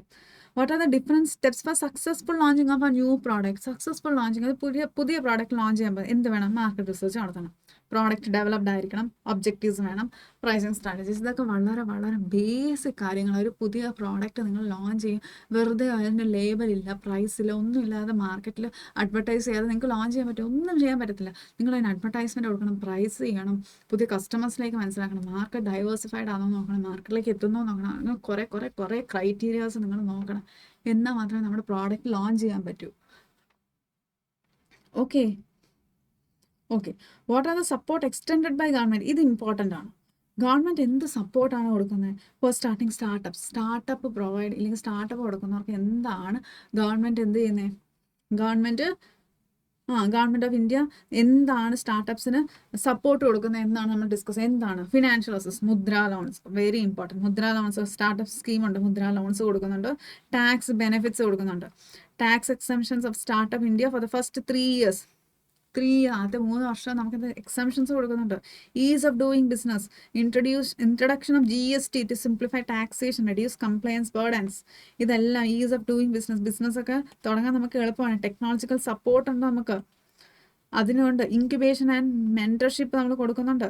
Skill development training provide ചെയ്യുന്നുണ്ട്. Networking opportunities, regulatory support, research and development grants, infrastructure facility, global exposure, legal support, market access, ഇതൊക്കെ ആര് പ്രൊവൈഡ് ചെയ്യുന്നുണ്ട്? ഇതൊക്കെ നമ്മുടെ ഗവൺമെൻറ് പ്രൊവൈഡ് ചെയ്യുന്നു. മുദ്ര ലോൺസ് ആവട്ടെ, സ്റ്റാർട്ടപ്പിനുള്ള എക്സംഷൻസ് ആവട്ടെ, പിന്നെ ഈ പറയുന്നോട്ട് എന്ത് ഇൻക്യുബേഷൻ ആൻഡ് മെൻറ്റർഷിപ്പ്, ഇതൊക്കെ ആര് പ്രൊവൈഡ് ചെയ്യുന്നുണ്ട്? ഗവൺമെൻറ് തന്നെ, ഗവൺമെൻറ്റിൻ്റെ ഭാഗത്തുനിന്ന് തന്നെ ഇതൊക്കെ പ്രൊവൈഡ് ചെയ്യുന്നുണ്ട്. അതുകൊണ്ട് ഇതൊക്കെ സ്റ്റാർട്ടപ്സിന് ഏറ്റവും കൂടുതൽ സഹായകരമാണ് അവരുടെ ബിസിനസ് വീണ്ടും വീണ്ടും ഗ്രോ ചെയ്യാൻ. Okay, what is industrial estate? നമുക്കറിയാം ഇൻഡസ്ട്രിയൽ എസ്റ്റേറ്റ് എന്താണ്. ഇൻഡസ്ട്രീസിന് വേണ്ടിയിട്ടുള്ള ഫെസിലിറ്റീസ്, റിസോഴ്സസ് പ്രൊവൈഡ് ചെയ്യുകയാണ് ഇൻഡസ്ട്രിയൽ എസ്റ്റേറ്റ് ചെയ്യുന്നത്. അപ്പോൾ അവരുടെ ഫീച്ചേഴ്സും ഒബ്ജക്റ്റീവ്സും. Features: infrastructure development, cluster of industries, government supported, self-contained, location specific, ഏതൊക്കെ ലൊക്കേഷനിൽ എന്തൊക്കെയാണ് വേണ്ടത്, എക്സ്പോർട്ടാണ് ചെയ്യുന്നതെങ്കിൽ ഓക്കെ, എക്സ്പോർട്ട് ചെയ്യുന്ന ആ ഏരിയയിൽ അവരെന്ത് ചെയ്യും? ഇൻഡസ്ട്രിയൽ എസ്റ്റേറ്റ്സ് പ്രൊവൈഡ് ചെയ്യും. സോ അങ്ങനെ ഇൻഫ്രാസ്ട്രക്ചർ ഡെവലപ്മെൻറ്റ്, പൊല്യൂഷൻ കൺട്രോൾ, ഇതെല്ലാം ആര് പ്രൊവൈഡ് ചെയ്യും? ഇനി അതിൻ്റെ ഒബ്ജക്റ്റീവ്സ് ഒന്ന് നോക്കിയാൽ, പ്രൊമോട്ട് ഇൻഡസ്ട്രിയലൈസേഷൻ, അത് തന്നെയാണ് അതിൻ്റെ എന്താ ഒബ്ജക്റ്റീവ് എന്ന് പറയുന്നത്. കാരണം ഇൻഡസ്ട്രീസ് ഒരുപാട് വന്നാൽ അത് വീണ്ടും വീണ്ടും നമുക്ക് എന്ത് ചെയ്യണം? പ്രൊമോട്ട് ചെയ്യാൻ പറ്റണം industrialisation. Generate employment, attract investment, ease of operation, ഇതെല്ലാം എന്തിൻ്റെ ഒബ്ജക്റ്റീവാണ്? ഇൻഡസ്ട്രിയൽ എസ്റ്റേറ്റിൻ്റെ ഒബ്ജക്റ്റീവാണ്. Okay, explain the importance, advantages and problems of incentives. Importance, advantage and problems. ഇൻസെൻറ്റീവ്സും സബ്സിഡീസും ഒക്കെ കൊടുക്കുന്നു. ഇതിൻ്റെയൊക്കെ ഇമ്പോർട്ടൻസ് എന്താ, ഇതിൻ്റെയൊക്കെ അഡ്വാൻറ്റേജസ് എന്താ, ഇതിൻ്റെയൊക്കെ പ്രോബ്ലംസ് എന്താ എന്ന് മനസ്സിലാക്കണം. ഇനി ഇമ്പോർട്ടൻസ്: എൻകറേജ് ഇൻവെസ്റ്റ്മെൻറ്റ്സ് എൻകറേജ് ചെയ്യാൻ പറ്റും. പ്രൊമോട്ട് ഇൻഡസ്ട്രി ഗ്രോത്ത്, നമുക്ക് ഇൻഡസ്ട്രി ഗ്രോത്ത് നമുക്ക് നന്നായിട്ട് പ്രൊമോട്ട് ചെയ്യാൻ പറ്റും. എങ്ങനെ? സബ്സിഡീസ് കൊടുക്കുകയാണെങ്കിൽ എൻകറേജ് ഇൻവെസ്റ്റ്മെൻറ്റ് കിട്ടും. Foster innovations, job creation, promote exports, ഇതൊക്കെ എന്ത്? ഇൻസെൻറ്റീവ്സോ ഇല്ലെങ്കിൽ സബ്സിഡീസോ ഗവൺമെൻറ് ഭാഗത്തുനിന്ന് കൊടുക്കുമ്പോൾ കമ്പനീസിന് എന്ത് ഗ്രോ ചെയ്യാൻ പറ്റും. അതാണ് അതിൻ്റെ advantage. Low financial burden, okay, എനിക്ക് ഇത്രയും പൈസ വേണമായിരുന്നു, പക്ഷേ ആ സമയത്ത് ഗവൺമെൻറ് ഇത്രയും നമ്മളെ സബ്സിഡി തന്നു, ഇതിൻ്റെ ഇൻസെൻറ്റീവ് തന്നു, നമുക്ക് എന്താ? ലോ ഫിനാൻഷ്യൽ ബർഡൻ, കുറച്ച് റിലാക്സ്ഡ് ആവും നമ്മൾ. Support rural and backward areas, favourable taxation, encourage sustainable practices, promote entrepreneurship. ഒരു ഓൺടർപ്രണർ ഇതൊക്കെ വലിയ കാര്യങ്ങളാണ്. കാരണം ഒരു സബ്സിഡി കിട്ടുക, ഇല്ലെങ്കിൽ ഇൻസെൻറ്റീവ് കിട്ടുമ്പോൾ അയാൾ എന്താ? അയാൾക്ക് പ്രൊമോഷൻ, അല്ലെങ്കിൽ അയാൾ സെൽഫ് കോൺഫിഡൻ്റ് ആകുമ്പോൾ അയാളുടെ ബിസിനസ്സിനെ അത് വളരെ പോസിറ്റീവായിട്ട് തന്നെ മുന്നോട്ട് വരും. ഓക്കെ, അടുത്ത problems of incentives, misuse of fund. ചിലർ ഈ ഫണ്ട് ബിസിനസ്സിന് വേണ്ടി തന്നെ യൂസ് ചെയ്യണമെന്നില്ല. അപ്പോൾ എന്ത്? Misuse of funds. Fiscal burden എന്ന് വെച്ചാൽ subsidies can create financial strain, ഗവൺമെൻറ്റിന് ഇതൊരു ബുദ്ധിമുട്ടാണ്. അതാണ് ഫിസ്ക്കൽ ബർഡൻ എന്ന് പറയുന്നത്. Inefficiency in resource allocation, certain sectors may benefit from subsidies while others. അതെ, ഇൻഎഫിഷ്യൻസി, കറക്റ്റ് ആൾക്കാർക്കാണോ ഈ സബ്സിഡി കൊടുക്കുന്നതെന്ന് നമുക്കറിയത്തില്ല. അതായത് ഈ സെക്ടറിനായിരുന്നോ ഇതിൻ്റെ ആവശ്യം, അത് മറ്റു സെക്ടറിന് ഇതിലും നീഡി ആയിട്ടുള്ള സെക്ടേഴ്സ് ആവാം, പക്ഷെ അവർക്ക് നമ്മൾ സബ്സിഡി കൊടുക്കുന്നുണ്ടോ ഇല്ലയോ എന്നുള്ളത് നമ്മൾ ഉറപ്പ് വരുത്തണം. ഓക്കെ, അതൊക്കെയാണ് ഇവിടെ നമ്മൾ ഡിസ്കസ് ചെയ്യേണ്ടത്. അതിൻ്റെ എന്താ പറയുന്നത്, നെഗറ്റീവ്സ് ഇല്ലെങ്കിൽ എന്താണ് പ്രോബ്ലംസ് ഡിസ്കസ് ചെയ്യുന്നത്. ഇനി DIC എന്താണ്? Objectives and functions of DIC. District industry centres. District industry centres is to promote industrialisation in rural and semi urban areas. കൂടുതലും സെമി അർബൺ ഏരിയാസ്, റൂറൽ ഏരിയാസിൽ ഇൻഡസ്ട്രിയലൈസേഷനെ പ്രൊമോട്ട് ചെയ്യാൻ വേണ്ടിയിട്ടാണ് എന്ത് സെറ്റപ്പ് ചെയ്തേക്കുന്നത്? ഗവൺമെൻറ് സെറ്റപ്പ് ചെയ്തേക്കുന്നതാണ് DIC. Facilitate small and medium എൻ്റർപ്രൈസസിനെയാണ് ഇത് കൂടുതലും ഫോക്കസ് ചെയ്യുന്നത്. എംപ്ലോയ്മെൻറ്റ് ഓപ്പർച്യൂണിറ്റീസ് കൊടുക്കും. ഒരു ഓൺടർപ്രണർഷിപ്പിനെ ഫോസ്റ്റർ ചെയ്യും, അതായത് എന്താ? കൂടുതലും പ്രൊമോട്ട് ചെയ്യും. അയാളുടെ എന്താണ്? ജനറേറ്റ് എംപ്ലോയ്മെൻറ്റ് ഇല്ലെങ്കിൽ provide necessary resources, training, guidance. Foster ഓൺടർപ്രണർഷിപ്പിന് മാക്സിമം പ്രൊമോട്ട് ചെയ്യാൻ സാധിക്കും. Provide infrastructure facilities, financial assistance, encourage technology upgradation, boost export potential എന്ന് വെച്ചാൽ അയാളുടെ പൊട്ടൻഷ്യലിനെ മാക്സിമം എത്തിക്കാൻ നമുക്ക് സാധിക്കും. ഇതിൻ്റെ ഫങ്ഷൻസ് എന്താ? ഇതിൻ്റെ ഫങ്ഷൻസ് എന്ന് പറയുന്നത് financial assistance, DIC financial assistance provide ചെയ്യും. ട്രെയിനിങ് ആൻഡ് ഡെവലപ്മെൻറ്റ് പ്രൊവൈഡ് ചെയ്യും. ഫെസിലിറ്റേറ്റിംഗ് മാർക്കറ്റ് ലിങ്കേജസ്, അതായത് സ്മോൾ ബിസിനസ്സിനെ മാർക്കറ്റ്സിലേക്ക് ലിങ്ക് ചെയ്യാൻ സഹായിക്കും, അത് DIC സഹായിക്കും. Regulatory and licensing support, infrastructural support, ഇന്നോവേഷനെ പ്രൊമോട്ട് ചെയ്യും. അഡ്വൈസറി സർവീസസ്, അഡ്വൈസേഴ്സ് വേണമെങ്കിൽ അഡ്വൈസേഴ്സ് ആര് പ്രൊവൈഡ് ചെയ്യും? DIC പ്രൊവൈഡ് ചെയ്യും. നെറ്റ്വർക്കിംഗ് ആൻഡ് പാർട്ട്ണർഷിപ്പ്, ഇതൊക്കെ ആരാണ് പ്രൊവൈഡ് ചെയ്യുന്നത്? DICക്ക് പ്രൊവൈഡ് ചെയ്യാൻ പറ്റും. എന്തിനു വേണ്ടി? സ്മോൾ സ്കെയിൽ ഇൻഡസ്ട്രീസിലെ റൂറൽ ആൻഡ് സെമി അർബൺ ഏരിയാസിൽ ഇൻഡസ്ട്രീസിനെ മാക്സിമം പ്രൊമോട്ട് ചെയ്യാൻ വേണ്ടിയിട്ട്. ഇനി SIDBI, small industries development bank of India ആണ് സിഡ്ബി. എന്താണ് സിഡ്ബി എന്ന് വെച്ചാൽ എന്താ? സിഡ്ബി പ്രൊവൈഡ് ചെയ്യുന്നുണ്ട് support to small and medium enterprises by offering loans കൊടുക്കും, സബ്സിഡി കൊടുക്കും, ഫിനാൻഷ്യൽ പ്രോഡക്ട്സ് കൊടുക്കും. എന്തിനാണ് ഇതൊക്കെ കൊടുക്കുന്നത്? സ്മോൾ സ്കെയിൽ ഇൻഡസ്ട്രീസ് നമ്മുടെ സ്മോൾ സ്കെയിൽ ഇൻഡസ്ട്രീസ് മീഡിയം ഇൻഡസ്ട്രീസിനെയും പ്രൊമോട്ട് ചെയ്യാൻ വേണ്ടിയിട്ടാണ്. മൈക്രോ ഫിനാൻസ് സപ്പോർട്ടുണ്ട്, promotes technology upgradation, capacity building, എന്താണ് ഇതൊക്കെ എന്തിനാണ് ചെയ്യുന്നത്? ഇങ്ങനെ ഫിനാൻഷ്യൽ അസിസ്റ്റൻസും ഡെവലപ്മെൻറ്റ് ഓഫ് ഇൻഫ്രാസ്ട്രക്ചറും ഒക്കെ കൊടുക്കുമ്പോൾ നമുക്ക് എന്ത് പറ്റും? ഈ സ്മോൾ സ്കെയിൽ ഇൻഡസ്ട്രീസ് ഡെവലപ്പ് ചെയ്യും. ആ ഡെവലപ്മെൻറ്റിന് ആര് സഹായിക്കുന്നുണ്ട്? Small scale industries bank of India സഹായിക്കുന്നുണ്ട്. അതാണ് നമ്മളിവിടെ മനസ്സിലാക്കേണ്ടത്. ഓക്കെ, ഇനി അടുത്ത, what are the different steps four registering small business unit? Small business unit register ചെയ്യാൻ നമ്മൾ എടുക്കേണ്ട സ്മോൾ ബിസിനസ് യൂണിറ്റ് കണ്ടോ, സ്മോൾ ബിസിനസ് യൂണിറ്റ് രജിസ്റ്റർ ചെയ്യാൻ നമ്മൾ എടുക്കേണ്ട step. Choose A business structure. എന്ത് ബിസിനസ് സ്ട്രക്ചർ? അത് പാർട്ണർഷിപ്പ് ആണോ, പ്രൊപ്രൈറ്ററി, സോൾ പ്രൊപ്രൈറ്റർഷിപ്പ്, ഇൻഡിവിജ്വൽ ഒറ്റയ്ക്ക് ചെയ്യാനാണോ താല്പര്യം, അതോ പാർട്ട്ണർഷിപ്പായിട്ട് പോകാനാണോ താല്പര്യം? എന്താണ് മനസ്സിലായി? LLP ആണോ, പ്രൈവറ്റ് ലിമിറ്റഡ് കമ്പനി, എന്താണെന്ന് ആദ്യം മനസ്സിലാക്കണം. രജിസ്റ്റർ ചെയ്യണം, ബിസിനസ് നെയിം രജിസ്റ്റർ ചെയ്യണം, ലൈസൻസ് റിക്വയർ ആണ്, PA ആൻഡ് TAN നമ്പർ, അതായത് permanent account number, tax reduction and collection account number, ഇങ്ങനത്തെയൊക്കെ ടാക്സ് ഡിപ്പാർട്ട്മെൻറ്റിൽ നമ്മൾ ഇതിനൊക്കെ എന്ത് ചെയ്യണം? അപ്ലൈ ചെയ്യണം. രജിസ്റ്റർ വിത്ത് ലോക്കൽ മുനിസിപ്പാലിറ്റി, ഇതൊക്കെ എന്താണ് വളരെ ബേസിക് കാര്യങ്ങളാണ്. സ്മോൾ ബിസിനസ് യൂണിറ്റ് രജിസ്റ്റർ ചെയ്യാൻ എന്തൊക്കെ വേണം? വളരെ സിമ്പിൾ ആയിട്ടുള്ള കാര്യങ്ങളാണ്. Obtain GST registration, open A bank account, register four employees provident fund, ഇതൊക്കെ ചെയ്താലേ നമുക്ക് എന്ത് ചെയ്യാൻ പറ്റൂ? നമുക്കൊരു സ്മോൾ ബിസിനസ് രജിസ്റ്റർ ചെയ്യാനുള്ള സ്റ്റെപ്സാണ് നമ്മൾ ഡിസ്കസ് ചെയ്ത്. കുഞ്ഞ് ബിസിനസ് നമ്മൾ തുടങ്ങാൻ പോകുമ്പോൾ നിങ്ങൾ എന്ത് ചെയ്യും? നിങ്ങൾ ചെയ്തേണ്ട കുറേ കാര്യങ്ങളുണ്ട്, അത് മാത്രം എഴുതി വെച്ചാൽ മതി. ഡിഫൈൻ ആ സിക്ക് യൂണിറ്റ്. നമ്മൾ പറയും സിക്ക് യൂണിറ്റ് എന്താണ്? സിക്ക് യൂണിറ്റ് കണ്ടിന്യൂസ് ആയിട്ട് ലോസ് ആവാൻ പോവുകയാണ്. അപ്പം പിന്നെ കണ്ടിന്യൂസ് ലോസ് ആണ്, അവരുടെ ഡെറ്റ് ഒന്ന് റീപേ ചെയ്യാൻ പറ്റുന്നില്ല. അപ്പോൾ ഇതെന്താ? നമ്മളിത് അടച്ചു പൂട്ടും ചിലപ്പം. അതാണ് സിക്ക് യൂണിറ്റ് എന്ന് പറയുന്നത്. അപ്പോൾ എന്താ കോസസ് എന്താണ്? ഫിനാൻഷ്യൽ മാനേജ്മെൻറ്റ്, വളരെ പുവറായിട്ടുള്ള ഫിനാൻഷ്യൽ മാനേജ്മെൻറ്റ്. ഫിനാൻസിനെ മാനേജ് ചെയ്യാൻ ആരുമില്ല. അതുകൊണ്ട് എന്താണ്, എവിടെ എങ്ങനെ എക്സ്പെൻസ് കുറയ്ക്കണം കൂട്ടണം എന്നൊന്നും ആർക്കും അറിയത്തില്ലായിരുന്നു. അതുകൊണ്ട് അത് സിക്ക് യൂണിറ്റിലായിപ്പോയി. പുവർ മാർക്കറ്റിംഗ് ആൻഡ് സെയിൽസ് ഉണ്ടായിരുന്നു. നമുക്ക് സെയിൽസ് ഉണ്ടെങ്കിൽ, സെയിൽസ് കൂടുമായിരുന്നെങ്കിൽ നമുക്ക് ലാഭം വന്നായിരുന്നെങ്കിൽ സിക്ക് യൂണിറ്റ് ആവുമായിരുന്നു? ഇല്ല. അപ്പം poor marketing and sales. Obsolete technology, outdated ആയിട്ടുള്ള ടെക്നോളജീസ് യൂസ് ചെയ്തിട്ട് പ്രോഡക്ട്സ് പ്രൊഡ്യൂസ് ചെയ്താൽ എന്ത് പറ്റും? സിക്ക് യൂണിറ്റ് ആവും, മറക്കരുത്. ലേബർ പ്രോബ്ലംസ്, ഇൻഎഡ്യൂക്കേറ്റ് മാനേജ്മെൻറ്റ് വളരെ വളരെ യൂസ്ലെസ് ആയിരുന്നു. ഒരു കാര്യമില്ലായിരുന്നു മാനേജ്മെൻറ്റിനെ കൊണ്ട്. അതുകൊണ്ട് എന്ത് പറ്റി? സിക്ക് യൂണിറ്റ് ആയിപ്പോയി. Legal issues, economic down turn, changes in economic down turn എന്ന് വെച്ചാൽ മക്കളെ, മാർക്കറ്റ് എൻവയോൺമെൻറ്റ് എന്താണ്? മാർക്കറ്റ് എക്കണോമിക് റെസഷൻ ആണെന്നില്ലെങ്കിൽ ഒരു നാട്ടിൽ യുദ്ധം നടക്കുന്നു, ഭയങ്കര യുദ്ധമായി, രാജ്യത്ത് യുദ്ധം നടക്കുന്നു. അപ്പോൾ എന്താ, നമുക്ക് അവിടെ ഇരുന്നിട്ട് ബിസിനസ് ചെയ്യാൻ പറ്റും? ഞാൻ ബിസിനസ് ചെയ്യാൻ പോയി, യുദ്ധം ഉണ്ടെങ്കിലും കുഴപ്പമില്ലെന്ന് പറയാൻ പറ്റുമോ? ഇല്ല. അതാണ് മാർക്കറ്റ് എൻവയോൺമെൻറ്റ് മാറുന്ന അനുസരിച്ച് economic downturn. External shocks, എന്താണ് എക്സ്റ്റേണൽ ഷോക്ക്? നാച്ചുറൽ ഡിസാസ്റ്റേഴ്സ്, ഭയങ്കരമായിട്ട് നാച്ചുറലി ഡിസാസ്റ്റേഴ്സ് സംഭവിച്ചാലും ബിസിനസ്സിന് എന്ത് വരും? സിക്ക് യൂണിറ്റ് ആവേണ്ടി വരും. ഇനി നമ്മുടെ ഫൈനൽ കാര്യം എന്താണ്? What measures are taken by government of India for rehabilitation നമ്മൾ ഡിസ്കസ് ചെയ്തു. റീഹാബിലിറ്റേറ്റ് ചെയ്യാൻ ഗവൺമെൻറ് എന്ത് സ്റ്റെപ്പാണ് ഇവിടെ എടുക്കുന്നതെന്ന് മാത്രം ഡിസ്കസ് ചെയ്താൽ മതി. അതാണ് സിക്ക് യൂണിറ്റ്.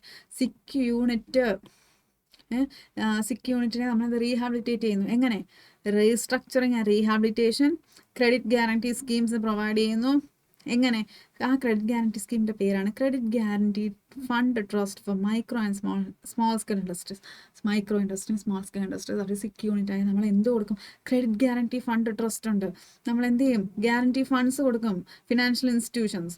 ഇനി financial assistance, support from development financial institutions, SIDBI ആവട്ടെ, IDB ആവട്ടെ, എന്ത് ചെയ്യും? അവർ റിവീൽ ചെയ്ത് വരാൻ വേണ്ടിയിട്ട് അവർക്ക് എന്ത് നമ്മൾ പ്രൊവൈഡ് ചെയ്യും? അസിസ്റ്റൻസ് ഓഫർ ചെയ്യും. ഇനി അടുത്ത റീഹാബിലിറ്റേഷൻ ഓഫ് ഹ്യൂമൻ റിസോഴ്സിനെ വർക്ക് ഫോഴ്സിനെ ട്രെയിനിങ്, അവരുടെ സ്കിൽസിനെ ഇമ്പ്രൂവ് ചെയ്യും. അങ്ങനെ ഇമ്പ്രൂവ് ചെയ്യുമ്പോൾ നമുക്ക് എന്ത് ചെയ്യും? നമ്മുടെ വർക്ക് ഫോഴ്സിനെ ഇമ്പ്രൂവ് ചെയ്യുമ്പോൾ നമുക്ക് പ്രൊഡക്ടിവിറ്റി റീസ്റ്റോർ ചെയ്യാൻ പറ്റും. അങ്ങനെ നമ്മുടെ സിക്ക് യൂണിറ്റ്സിനെ റീഹാബിലിറ്റേറ്റ് ചെയ്യാൻ പറ്റും. അടുത്ത ലീഗൽ ആൻഡ് പ്രൊസീജിയർ റിലീഫ്. ഒരുപാട് ലീഗൽ റിലീഫ് ഇല്ലെങ്കിൽ ലീഗലി ഒരുപാട് എന്താണ് അൺനെസസറി ലീഗലായിട്ടുള്ള പ്രശ്നങ്ങളുണ്ടെങ്കിൽ നമുക്കത് ഡിസ്പ്യൂട്ട്സ് റെസൊല്യൂഷൻസ് വഴി എന്ത് ചെയ്യാൻ പറ്റും? നമുക്കതെല്ലാം മാറ്റിയെടുക്കാൻ അതിനൊരു ഓഫേഴ്സ് കൊടുക്കും. അതാണ് ലീഗൽ ആൻഡ് പ്രൊസീജിയർ റിലീഫ്. അത് ടെക്നോളജി അപ്ഗ്രഡേഷൻ.